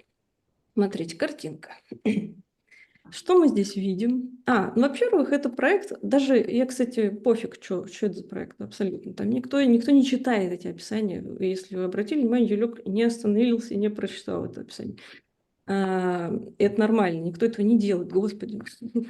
Но оно должно на всякий случай там быть, но если вот какой-нибудь сумасшедший, типа нас с вами вот сейчас начнет вот этот портфолио прям внятно долго разглядывать. Вот, смотрите, что мы здесь видим. Есть, значит, логотип, он там был на первом экране. Есть вот макапчик. макапчик, и в котором показан вот этот лендинг. Я, кстати, не знаю, существует ли он на самом деле или нет. Возможно, его нарисовали просто для этого портфолио. Такое тоже бывает. И, кстати, Паш, вот ты, например, делаешь логотип или там какой-нибудь микростилек. Это значит, что в кейсе, чтобы показать кейс, ты дорисовываешь к этой работе сайт, берешь макап, анимируешь вот этот сайт так, чтобы там какой-то скролл был, и засовываешь макап. Я сейчас раскрою эту мысль. Юлечка, можем дальше вниз посмотрим, что тут еще есть. Смотрите, еще два макапа. И что мы тут видим? Опять логотип один и тот же. Ну, то есть, типа, Джессика Олшин рисовала логотип, вообще-то. В общем-то, все. Она его на телефон поставила, она его на макап поставила. Потом, смотрите, вы думаете, это у нее заказывали, этот плакат, и это реальный баннер? Давайте посмотрим. Если вот там увеличить какие-то детали в краев, то мы увидим, что это этот, ну, натянутый. Видите, даже не то, чтобы там постаралась Джессика натянуть это все без косячков. Мы увидим, что это фотошоп. Но это при этом вот кто-то сделал этот плакатик, натянул. Дальше.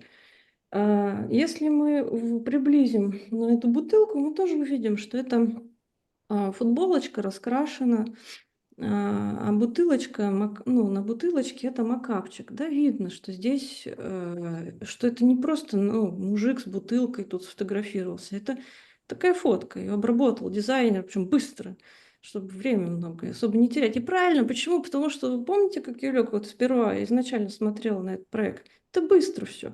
И это то же самое. Посмотрите, стена типа кирпичная, да, как будто бы вот реально студия Джессики зафигачила эту стену. Но если увеличить эту картинку, то посмотреть внизу, как кирпичи покрашены, ну это очень аккуратно. Ну такого не существует. Это значит, Джессика сделала макап, ну, там выбелила его, и вот использует из проекта в проект показывает. И посмотрите, и мы еще треть не ну вот, потрясающе. Она распечатала на бумаге идентику, вырезала и сделала из этого такой вот стоп-моушен графику. Ну, выглядит, ну, знаете, если вот так смотреть, ну, думаешь, кошмар. Если мне студенты такое принесли, они бы вообще, они бы такое, нас такое услышали бы, они потом подумали бы еще, может, и стоит там дизайном заниматься или нет. Ну, то есть это... Но при этом, почему мы сейчас обсуждаем? Потому что в этой массе, вот в это, когда мы смотрим на все вот эти огромное количество картин, на которых на самом деле вообще-то не существует, которые просто Джессика навалила, чтобы показать объем своей работы, чтобы показать вариативность, она только логотип здесь нарисовала, понимаете, только логотип, а все остальное, все эти артефакты, вот этот гигантский логотип на вот этом потрясающем здании, вот этот плакатик, которого нет, ну, вообще-то не существует на самом деле, но он типа в метро, он про Нью-Йорк, он про город, он про какие-то, вот эту фотосессию, да, у них она, скорее всего, была эта фотосессия для кей-имиджев, там вот эти, как огонечки эти тоже, может быть, были и все. Ну, то есть это микроидентик это вообще-то. Ну, посмотрите, какой гигантский проект, как много она про него, вот про этот стиль, про этот брендинг рассказывает. И как подробно и на скольких разных, как она по-разному представляет с разных сторон это. И вот, например, вот какой-то сайт, думаете, делала она его, да фиг его знает, да не факт. Ну пофиг. Главное, что мы видим, что эта система брендинга масштабируемая, что она работает, что, ну то есть, ну, ну видно, если вот так приглядываться, что это такие специально сделанные штуки, но это то, что нужно. Понимаете, вот это то, что называют контент-мейкингом для того, чтобы сделать свое портфолио. И тут не только так Джессика делает. Если мы любую студию откроем и вот так начнем изучать, то мы вот эти стили, то мы увидим, что ну это все так делают потом. Ты сделал логотип, а потом ты просто масштабируешь его на все возможные носители, чтобы главное было по-разному это представлено на фотках, девчонках, на макапах, на анимациях, на сайтах, на всем на свете, чтобы главное, чтобы у клиента развилось такое воображение То, что что-то грандиозное, что ты с этой студией, с этим арт-дизайнером, арт-директором можешь сделать просто невероятные штуки, еще про это невероятно рассказать. И вот как бы у конкретно Джессики такой подход. Это фотосессия плюс какая-то графика, логотип. Ну и вот еще в конце видос никто не будет смотреть, ну давайте посмотрим. Не загружается еще. Ну то есть, понимаете, какой шанс его вообще увидеть.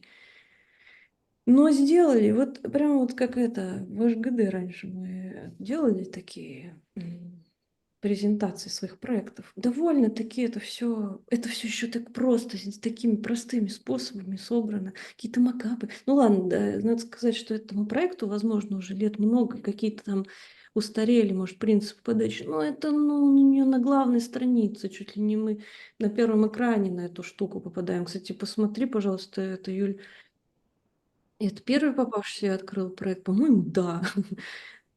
А студия-то великая. Вот, что. Вот, это первый попавшийся проект. Если вы вот так посмотрите, вот с этой точки зрения так поизучайте, ну там, ну все такое. Это о чем говорит? Давай, Паш, к твоему портфолио. Это говорит о том, что ты вот берешь вот этот там первый, давай, вот faster, stronger, higher. Вот это вот, у тебя сейчас 3 картинки показанные, как будто, знаешь, с какой позиции, что я вот сделал вот это, я сделал, все, Мгм. но тебе надо показывать не это, понимаешь? Да. Вот, тебе надо показывать, как мы вот это здесь вот так выглядит, здесь вот эта тетка, это здесь, значит, там у нас на стене, это у нас на кепке, это масштабируется на сайт, это вот так летает здесь. Ты вот так, если про это будешь рассказывать, то ты уже можешь сразу здесь подписать, что ты там не джуниор дизайнер, а там вот арт-директор. И все, и как бы, как ты, какие сомнения, понимаешь? Хорошо. Ты Спасибо. чё, я ответила на твой вопрос, или я просто как-то о чем-то говорила? По-моему, да, наверное. Ну, И знаете как? вспомни. Вот, наверное, еще какой-то, действительно, вот про типографику, сказали, про логотипы. Может быть, я бы хотел больше именно какой-то классической, что ли, насмотренности, вот чего-то такого. Потому что как будто бы у меня все отталкивается от каких-то, не знаю, даже визуальных образов, вот, связанных с культурой интернета, айтишных и чего-то такого. А вот действительно для какой-то, вот как я ощущаю, для каких-то вот логотипов сильных, для типографики, вот чего-то такого, может быть, мне там не хватает для обучения. Ну, нужно дообучиться, как мне кажется, может быть. Типа, ты хочешь сказать, что как будто ты чувствуешь, что в тебе как будто бы не хватает какой-то базы, какого-то образования. Именно Слушай, в этой сфере, вот именно в графической. То есть те просто, то есть вот, допустим, я вот говорю, из айтишной среды, и вот как бы много дел, допустим, крафта, понимаю, там, допустим, материал, какие-то м, создания чего-то. Но вот а, есть какие-то области, которые, мне кажется, вот можно потянуть, чтобы они все как бы выровнялись до какого-то. Вот. То есть ну вот. именно вот с текстом, например, с версткой, мне кажется, вот откуда-то бы хотелось М. Ну, подходить. слушай, я тебе советую здесь не идти, конечно, там в художественный вуз и 4 года там не смотреть на эти логотипы, но я вот Мгм. прислала тебе ссылку, где можно, любимую мою ссылку, единственную, где я смотрю на где можно вспомнить, глядя на которую, можно вспомнить о том, что логотип — это вообще тоже искусство отдельное. И попробовать, какие-то такие штуки тоже делать. Но это к чему? Это я так просто вспомнила, вкинула. Но знаешь, более точечно, не трать время много, да, потому что и на это вот тип образования можно огромное количество времени потратить, но не трать много. Типа, если понимаешь, что надо вкачать логосы, Мгм. ищи человека, который любит это делать и готов рассказать тебе, как вкачать логосы. Все, закрыли тему дальше. Хочешь, понять, как сетки работают? Найди человека, который классно работает с сетками. Может, у него там курс есть, может, он, сам какие-то ведет встречи. Или даже просто напиши, типа, что мне посмотреть, почитать. И он тебе сдаст, ну, там, какой-то материал или ну, что-то тебе подскажет. Но вот прямо, знаешь, я часто встречаюсь с мнением, что у этих не самородков, как это, самовыдвиженцев, как это слово. Ну, в общем, у ребят, которые не, ну, без вкатываются в дизайн без базового образования. У них есть часто такая история, что ой, мне нужно образование. Ну, на самом деле, как бы, конечно, какие-то вещи там надо знать, но решай свои задачи точечно. Не надо там, знаешь, с самого начала идти это подниматься с колен с помощью какой-то академии. Вот, это не такая профессия, в которой это нужно делать. Мы не медики, не биологи. У нас нет, мы ничего не сложно, как бы мы не особо что-то упустим, если не будем знать какой-то вещи. Вот, ну и да, на самом деле самый классный здесь момент в том, что пишите, спрашивайте, вот куча возможностей есть, какой-то совет урвать. Спасибо. Спасибо тебе, у тебя классная работа. Next. Дизайн воркаут. Строят вылазки. О, там у них мужские они, я знаю. Да, привет. Алло, алло. Привет. Да, кстати, неожиданно увидеть себя здесь. Также очень хочется сказать, что очень, наверное, интересные ребята, креативные. И, честно, пока даже не так непривычно видеть в таком вот формате себя, потому что, например, в Шотландии у нас нету что-то подобного, где вы можете собраться в Зуме, обсудить какие-то вопросы и тому подобное. Вот. В принципе, буду, наверное, рад видеть любой какой-то либо фидбэк.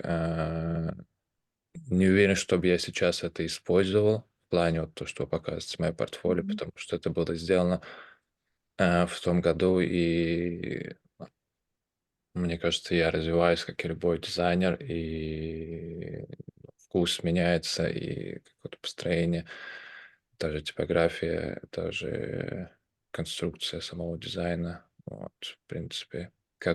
Также было интересно получить, наверное, стажировку с кем-либо, потому что, мне кажется, только в коллективе можно а, улучшить свои знания и Мгм. перейти на какой-то новый уровень. Вот. Ну или А, всё-таки потому что я не вижу себя в фрилансе, так как, мне кажется, вы будете всегда зависеть от клиентов. В студии вы будете всегда знать, что у вас есть определенный оклад, который будет платиться каждый месяц. Вот. Но это опять мое видение, мои ценности на данный момент. Возможно, в будущем это как-то поменяется. Вот. Слушай, круто, спасибо, что прислал портфолио и поделился. На самом деле здесь еще очень важную роль играет специфика рынка, потому что в России это одна история, у вас другая. И я не очень хорошо знаю про то, как работать грубо говоря, в Европе или с UK или в Шотландии. Но очень поверхностные у меня про это есть знания. Но мне кажется, что если как-то анализировать проекты, то можно какие-то универсальные штуки тебе тоже посоветовать. Скажи, а ты давно закончил школу, универ вот этот в Глазго? Я, кстати, если мы начнем так, я в Москве вообще учился, поэтому я Ага. могу говорить, наверное, натив, если так сказать, Мгм. русский. И сейчас я закончил график дизайн, Visual Illustration. М. Сейчас я продолжаю, потому что я считаю, что мне хочется получить знания, именно профессиональные знания. И сейчас у меня Communication Design for Digital. А, М. Соответственно, это 2 года курс, и однозначно он стоит того. Ну, то есть Мгм. это А типа однозначно. магистратура? Нет, это не магистратура, М. это ниже. На магистратуру я не уверен, что у меня хватит Мгм. сил и времени, и желания. Потому Мгм. что, как вы сказали, до этого намного, мне кажется, важнее именно идти уже в поля, так сказать, показывать свою практику и тому подобное. Ага.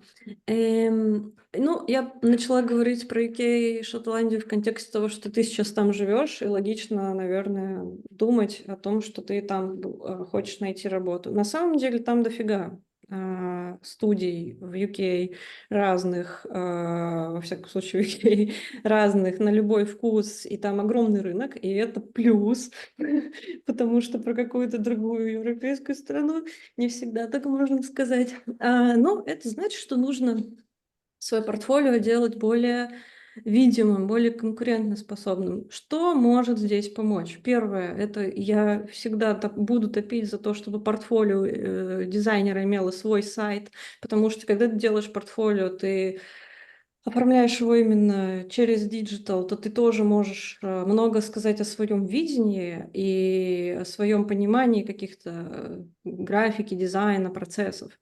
Второй момент — это фокусировать портфолио. Либо ты хочешь, в какую команду, да, ты хочешь. То есть я услышала, что ты хочешь на этот full-time, что но я не поняла, ты в продукт больше нацелен, графический Я, дизайн? кстати, я перебью вас, Виолет. Я не Мгм. очень хочу вот это делить, потому что я не уверен, что если вы работаете в UX, UI дизайне, вам не нужны знания того же графического дизайна. То есть там же везде работает типография, color теория и композиция, composition. То Ну, есть, это правда, но смотри, есть базовые знания, которые должны быть у любого специалиста. да. А есть уже стратегия найма. И портфолио — это часть твоей стратегии найма. Конечно, твое портфолио не должно содержать базовые ошибки новичка, условно говоря, так, чтобы арт-директор подумал, что, о, блин, этого надо еще учить.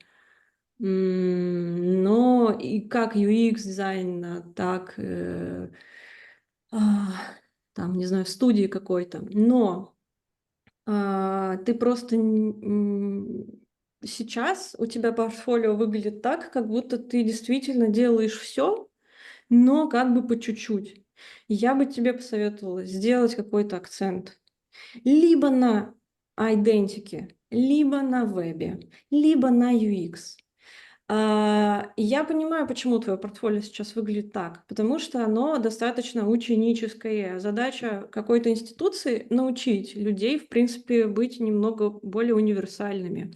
Но если ты работаешь со стратегией найма, то лучше вот эту воронку как бы направить и сузить, и что-то выделить. Но я не говорю о том, что ну давай все, сейчас переделывай, показывай, как у тебя там сайт. Давай сделаем из твоего портфолио только про сайты расскажем.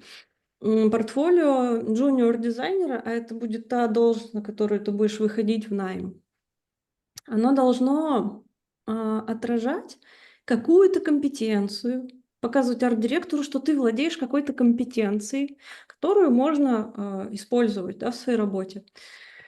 Ам, Помимо базовых, да. И это что еще, например, может быть? Это может быть не обязательно компетенция, я нарисую вам макет по сетке, хотя это тоже очень круто, если ты это покажешь. Это может быть какая-то сайт-компетенция, например, иллюстрация, например, 3D, например, motion дизайн. Но никогда не бросай портфолио в пространстве экспериментов. Сейчас у тебя портфолио выглядит немного ученическим, потому что там все, ты как бы показываешь, что ты попробовал на разных проектах. И это как бы круто показывать в учебе. Когда мы делаем портфолио в найм, мы показываем уже то, что у тебя как бы ну, немножечко показалось тебе, ну, что тебе уже понравилось больше в своих результатах. И здесь у тебя могут быть даже 3 проекта, да, какие-то небольшие. Но если они, как бы ты в них уверен, и ты как бы в них чувствуешь какой-то свой интерес и готов его развивать, и как-то это еще, знаешь, дополнительно покажешь, дополнительно это все выразишь, то вот это уже будет более заметно, чем вот то сообщение, где ты говоришь, что я могу, в принципе, сделать все, вот вы мне скажите, что делать. Так не работает. да, работает, вот как я говорю, я ищу человека, которому могу доверить, точно доверить, знать, что он все классно сделает, знать, что вот в джунах я, кстати, часто ищу людей, которые мне с портфолио помогут. Это значит, что я хочу видеть в портфолио этого джуна классную подачу работ. Я не хочу видеть то, как он рисовал эти работы, какими эскизами. Мне пофиг. Мне нужно видеть анимацию, мне хочется видеть крутую подачу, мне хочется видеть, что у человека есть видение того, как проект может жирно быть представлен. Вот, понимаешь? Вот такой хочется эффект.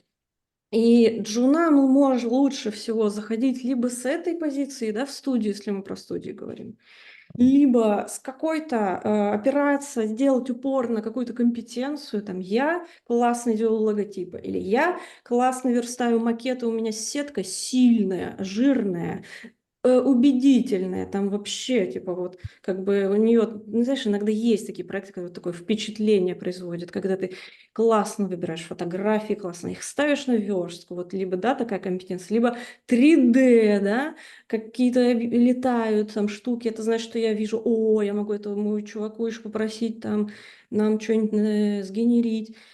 Или там типографика какая-то взыскательная. В общем, нужно здесь фокусироваться на какой-то, вот, на каком-то интересе и его более спектакулярно выразить, более спектакулярно показать.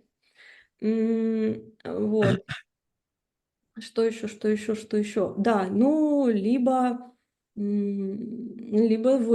веб-дизайн, ты говоришь. Я там, например, что такое веб-дизайн и как анимации показывают твои компетенции в этом веб-дизайне. А, Таким образом, это работает так, что такое анимация в вебе? Это определенные ограничения, связанные с кодом. И если ты хочешь показывать веб, то ты как бы должен показывать то, что ты понимаешь язык разработки. Это не значит, что ты должен обязательно кодить, но это значит сам, да, но это значит, что ты должен понимать, какие есть ограничения в том, что можно сделать. Например, очень круто выглядит, когда в кейсе я вижу, что анимация, которую ты показываешь в кейсе, это не какой-то WebGL, знаешь, там за миллиарды денег, а это какая-то простая кейфрейм-анимация, но она классно, эффектно выглядит, потому что ты нарисовал интересные артефакты вот эти анимированные, интересно их сложил в какую-то композицию. Вот, поэтому если ты решишь, что тебе хочется попасть в такую студию, которая делает веб-дизайн, показывай вот эти компетенции, да, то, что ты разбираешься в анимации, в ограничениях кода, да, показывай UX-анимацию, показывай обязательно то, что веб не плоский. У тебя сейчас все картинки плоские в твоем портфолио. Оживи их, даже если это брендинг. Вот это уже сильно, ну, как твое портфолио освежит и сделает более современным. Попробуй отказаться от каких-то, может быть, проектов или решений в этих проектах. Пересмотри критически каждый проект. Может быть, его чище можно сделать. Может быть, что-то от него можно выкинуть. Даже если ты это сделал там 3 года назад, сейчас ты уже другой человек. Ты смотришь на это портфолио, ну, в смысле, на этот проект он у тебя уже сделан, но ты знаешь, как его лучше сделать. Ну, так сделай. Не обязательно там новые проекты ждать, когда они придут, когда ты их доделаешь и их оформишь. Можно переделывать старые, если ты чувствуешь, что ты знаешь сейчас, как можно сделать лучше. Вот. Но, наверное, я понимаю, что я тебя услышала, что действительно важно и в UI иметь понимание того, как классно работает типографика, цвета и вот основном там сетка. Это понятно, но как бы продуктовые компании меньше смотрят на то, насколько ты взыскательный, сильный график. А вот если ты пойдешь в вашу группу, то там, если там будет какая-то вот с этим вопросы, то там ребят скажут: нет, нет, нет, мне нужен такой, это вот такой вот, там вот такой вот дизайнер, понимаешь? Да, я услышал. Может, еще какой-нибудь конкретный вопрос по конкретному кейс-тесту? Да нет, вы, мне кажется, дали развернутый ответ на, соответственно, мое портфолио. Я согласен с том, что у меня достаточно миксовое портфолио, но я не делаю его сейчас конкретно на какой-то одной тематике, как вы сказали, там, или дизайн, или график дизайн. Мне хочется поэкспериментировать, потому что у меня есть, наверное, на это возможность и время, и найти себя также. Я пробовал себя в иллюстрации, но я понял, что это не совсем то, что я хочу. И, наверное, вот график дизайн и UX дизайн то, что, наверное, я хотел сохранить в будущем. А так, наверное, согласен с вами. Но опять же, знаете, мне кажется, у нас очень разные понимания в плане того, что когда ты находишься в Европе, находишься в Да. России, немножко разные виды, или как это лучше сказать, взгляды на Да. дизайн, На портфолио, на да. портфолио, Да. да. Но мне очень все равно приятно, что вы дали такой фидбэк, может, прямолинейно, но я как бы нормально отношусь к критике, и то есть для себя я понял, то, что нужно куда двигаться, что делать. Спасибо. Смотри, попробуй тогда еще Motion включить в свою практику, потому что это в любом случае, в любой стране и в любом проекте поддержит твою подачу. Я, кстати, перебью. Я нашел, что это будет очень, наверное, даже сейчас это одно из таких направлений, где можно хорошо зарабатывать. Но я что-то не стремлюсь как бы добавлять. Не знаю почему. У меня есть навыки, но я что-то хочу какой-то минималист сделать. Не хочу добавлять какие-то анимации или что-то еще в свое портфолио. Я знаю, что это будет намного красивее, покажет больше твоих навыков и тому подобное, но пока как-то... Не торопись, попробуй. Если есть возможность время поискать, это круто. Ищи. Я тебе желаю удачи. Надеюсь, что увидимся еще. И очень интересно будет посмотреть на то, как ты развиваешься и к чему ты в итоге придешь. Да, спасибо большое. Спасибо. Удачи вам тоже. Спасибо. Так, последнее. Полина. Привет, привет. Привет, привет. Да, я Полина, я почти доppelganger Полины Мазитовой. Я тоже в этом году закончила школу дизайна по направлению дизайна и программирования или дизайна и продвижения цифрового продукта. У меня были перипетии с рабочими местами. Сначала я долгое время работала как фронт-разработчик на React, потом я пошла в дизайн-студию с очень маленьким штатом, поэтому я была не UI, UX-дизайнером, а дизайнером на все руки. Ну, а сейчас я работаю в прагматике как UI UX дизайнер, и я там на проектных штуках сижу. Касательно портфолио, у меня, наверное, было 3 основных вопроса, один из которых выходит из другого. Первый вопрос заключается в том, насколько вообще по моему портфолио понятно, что это портфолио продуктового дизайнера, то есть чем я занимаюсь, потому что я целюсь именно вот в продуктовые истории. Из него вытекает вопрос про кейсы. Условно, мы сейчас с Полиной вот делаем кейс про ребрендинг Сеттерса, который мы делали в прошлом году. Еще у меня есть кейс, который я сейчас собираю по идентике для той дизайн-студии, в которой я работала. Но насколько им есть место в портфолио продуктового дизайнера, я пока не очень понимаю. В целом проектов очень много, и это тяжелый вопрос выбирать, что из этого нужно показывать. И параллельно еще был вопрос про само строение кейсов, потому что я всегда была амбассадором огромных сообщений, огромных текстов, и кейсы у меня получаются такими же объемными. Я, конечно, сделала эти боковые менюшки, по которым можно перемещаться между разделами, но я всегда задаюсь вопросом, стоит ли идти куда-то в сторону сокращения информации, может быть. Вот. Спасибо, что взяли. Полин, спасибо большое. Слушай, ну очень крутые у тебя вопросы. Во-первых, у тебя очень крутое портфолио, потому что оно действительно... Твое портфолио говорит о том, что тебя тоже не надо учить особо каким-то базовым вещам, что у тебя есть какие-то приемы, которые тебе нравятся в дизайне, у тебя есть какие-то свои любимые, не знаю, подходы, что ты ну, как бы какой-то любимый, знаете, мир дизайна, в который, ну, к которому ты там обращаешься, когда проектируешь свои работы. Ну, в общем, видение, да, и с ним тоже вот можно с этим видением работать, и оно у тебя до хорошего такого уровня доведено, да, ну, как бы оно убедительно выглядит именно вот с точки зрения графики. О чем это говорит арт-директорам? Это говорит о том, что действительно ты довольно универсальный, очень универсальный человек, с которым можешь делать и красивую графику, и брендинг, да, попробовать сделать, и UX. Вот про UX я здесь меньше вижу сейчас, да, потому что здесь нет унылых вот этих историй продуктовых, и все офигительных продуктовых историй. Ну, точнее, они у тебя есть в формате кейсов про бренд, ну, про брендинг, про вот твои вот эти красивые штуки.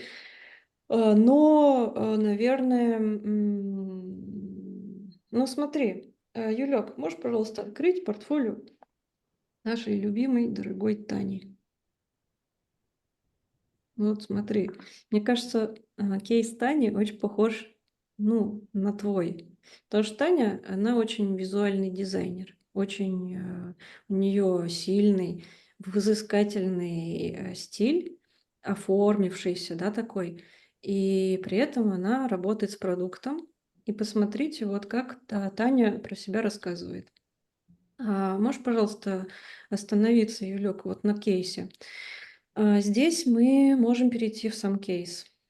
Да, что мы видим? Сначала витрину проектов, потом мы можем провалиться в кейс. И вот здесь уже Таня мало того, что она показывает замечательные анимированные или статичные картинки, так тут еще тебе будет книга целая про этот кейс. Вот, собственно, то, что от продуктового дизайнера ждут. Какие ты задачи решала, как ты к ним пришла, как это отразилось на этом финансовом ситуации этого стартапа, как вы это искали солюшены, как вы, какими инструментами вы пользовались, на каком этапе что там вас, какие инсайты посетили, как в итоге выглядела там такая карта, сякая карта, вот как эти варфреймы, там, как вы меню придумывали, да, это же все действительно рабочие вопросы, которые, да, требуют объяснения. И вот это уже страница показывает сильный уровень продуктовый, но при этом, посмотри, у Тани-то, Таня, она классная, да, она визуал, и она вот поэтому, видишь, тут все, интерфейсик помогла, там анимировала, навигат, да, вот и все очень еще минималистично так, но при этом красиво. Здесь все объяснено, и это, смотрите, мы половину только пролистали, а там же это все прочитать можно, и, ну, огромная колоссальная работа вот здесь сделана, да, иллюстрирована, сопряжена какими-то анимациями, комментариями, структурой, и видно, что, ну, все, думаешь, вот это все беру, вот это все дизайн-директор сразу, да, если вот этот человек может такие вещи делать, значит, я могу и свой продукт доверить. Ну, конечно, тут еще вопрос опыта. Понятное дело, что Таня, скорее всего, этот проект сама вела от и до, поэтому здесь так много этой телеги. Но вот с точки зрения подхода, да, я как бы картинки классные делаю, или я там что, Таня, мне кажется, хороший пример. А можешь, пожалуйста, еще посмотреть на главную страницу этого Таниного сайта? Потому что отмотай, пожалуйста, в начало, Юлек, там какая-то фраза, я помню, была классная. Вот, смотри, Product and Visual Designer. Да, это, кажется, твой вопрос. Смотри, Юлек, у меня там вот портфолио делится на два типа. Типа сначала продукты идут, да, product cases и visual cases, да. То есть от visual cases-то, Таня, ну, видно, что вот до 22 года, да, Таня делала визуально вот такие штуки, связанные с брендингом. Но, ну, как бы, как ты выкинешь-то эту свою историю из своего опыта? Никак, это тупо, поэтому это тоже надо показывать. И вот в случае Тани она это на две такие категории разделила. О чем это говорит? Это говорит о том, что если я там буду делать какой-нибудь свой стартап, то я могу позвать Таню, она мне не только сайт офигенный сделает продукт, а мы еще с ней сможем сделать классный брендинг, и она, если что, сможет там съемку спродюсировать, и тут, и сям, и это. И это круто, это действительно. Но видите, тут она не показывает, что я вот все делаю, вот как-то так у меня все здесь средненько, ну там, я и это, и то могу. Да, это как бы видно, но в первую очередь она выделяет продуктовые кейсы, она в первую очередь говорит, что я продуктовый дизайнер. Мой подход — это как бы жесткий анализ и взыскательнейшая мега-турбографика. Я как бы тут все с вам смогу срежиссировать и максимально мощно, значит, представить. И вот каждый кейс тут очень тоже подробно, грамотно расписан. Юлек, можешь там закинуть ссылку на Таню, если кто-то не в курсе. А, Это кто-то еще не смотрел на портфолио Тани, то, пожалуйста, изучите. И вот, Полинка, в контексте твоего портфолио это, наверное, классный пример, как можно вот эту работу разделить. Еще, знаешь, что я тебе хотела сказать? Юлечка, можешь, пожалуйста, переключить на портфолио Полины? Смотри, у тебя тут много есть картинок, в которых ты даешь объяснение в самой картинке, в самой карточке. Мне кажется, что лучше, знаешь, избавиться от слайдера, потому что он усложняет. И лучше избавиться от вот этих ну, то есть вот эти все подписи как это, как пояснения, которые ты в слайд сам загружаешь, лучше их вынести вниз. Почему? Ну, даже хотя бы потому, что на мобиле, если уж в какой-то ситуации так кажется, что ты будешь смотреть с мобила, чтобы вот это все точно могло прочитаться. Вот мне нравится, когда ты большими крупными слайдами подаешь все подряд. Мне кажется, если ты про продукт, то ну, вот эта предсказуемость — это скорее плюс.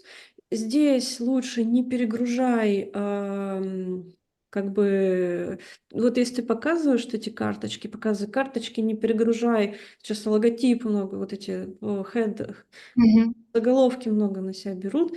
Мне кажется, здесь можно чуть-чуть сфокусироваться. Все равно ты в подписях это можешь оставить. Вот. Короче, наверное, так. Возможно, надо поделить твою какую-то компетенцию на эти две части, как Таня. Может написать Тане, спросить, как ей живется вообще с этим делением. Может быть, ей неудобно уже. И вот Мгм. есть какие-то другие идеи, как это можно сделать. Кстати, отличные мысли, посоветуйся с ней. Вот она, мне кажется, в похожей ситуации. Вот, и не знаю, я не думаю, что надо прям. Ну да, здесь надо искать баланс, не обязательно там вот эти скриншоты с денег, как бы с какого-то продукта засовывать этими всеми, как они есть, кстати. Никогда я бы их, если даже такие есть там в кейсе элементы, то я бы их все равно, знаешь, как-то почистила, каких-то там фотографий, там мужиков каких-то заменила, там на более какие-то приятненьких там. Ну, А женщин? такое, да. Почистила бы. Ну, в общем, наверное, так. Если делать какой-то summary, то да, видно, что ты все можешь. То есть что можешь? То видно, что ты можешь и с брендингом помочь, и с подачей помочь, а еще ты можешь кодить. Господи, ну, то есть для какой-то студии ты, ну, на самом деле, золотой человек, и тебя надо отрывать руками и ногами. Это точно. И вот, но тебе самой для того, чтобы ну, увереннее себя на рынке чувствовать, тебе нужно большую самостоятельность, ну, как выходить в большую самостоятельность и рассказывать о себе, какая уже человек, который может зарулить, потому что медлом-то ты уже можешь, как бы, ну, как мидл, тебя все уже возьмут с руками и ногами. Да, возможно, надо там с кем-то еще поработать, какой-то опыт получить. Но в целом можно уже в продуктовый дизайн более самостоятельно, наверное, выходить. Или действительно искать какой-то продукт, где ну, какой-то стартап, какой-то продукт, где вот этот опыт добирать. Но, наверное, твой клиент — это тот, кому нужен и продукт, и графика. Мгм. Да, согласна. Спасибо, Вета. Спасибо тебе. Очень крутое портфолио. Спасибо.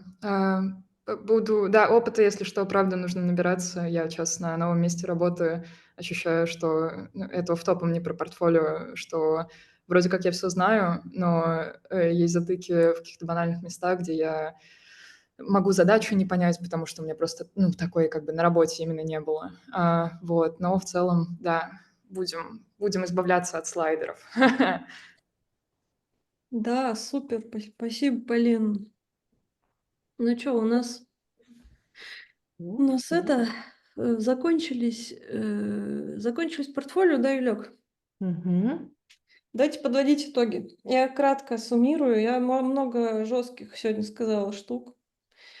А, Но, наверное, самое важное — это то, что когда вы делаете портфолио и выходите в найм, лучше иметь стратегию.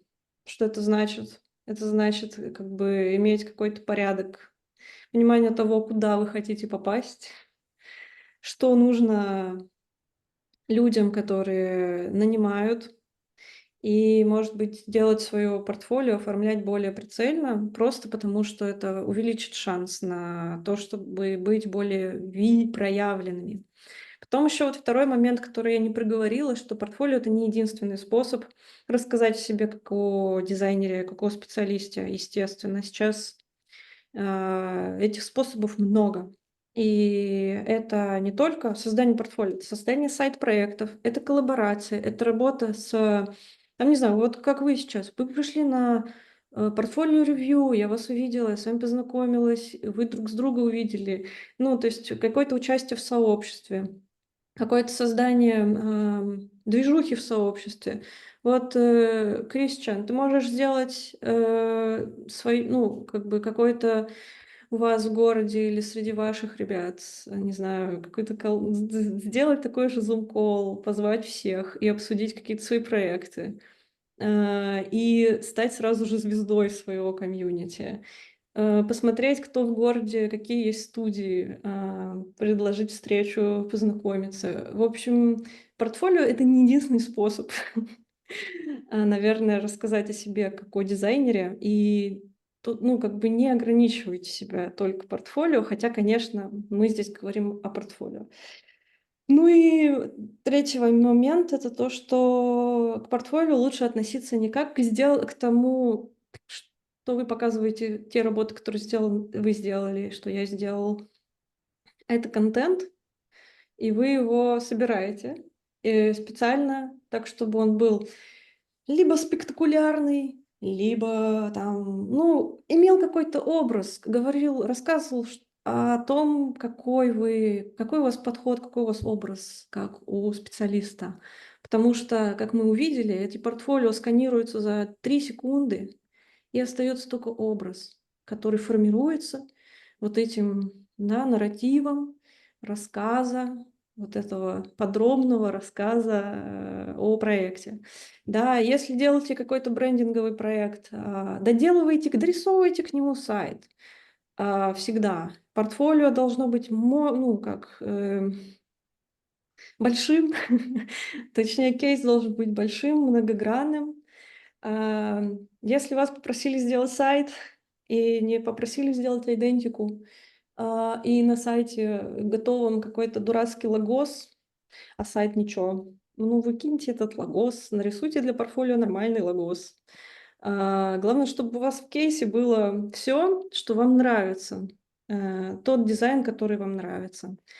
Вот, ну и, наверное, что мы еще сегодня обсудили, что круто писать людям реально конкретным, знакомиться и задавать себе часто вопросы про то, что я хочу делать, какие у меня есть возможности, что мне доступно, что я могу и как я могу еще точнее, больше о себе рассказать и так далее. Может быть, я что-то еще упустила.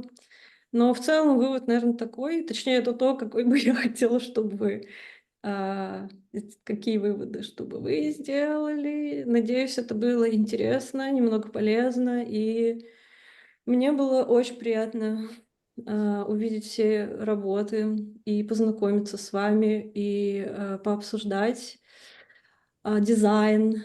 И спасибо вам за честность и за терпение. И удачи всем, да, чтобы все задуманное получилось. Давайте еще списываться и быть в контакте. Спасибо, Вета. Я Спасибо. Это вам. спасибо. Спасибо.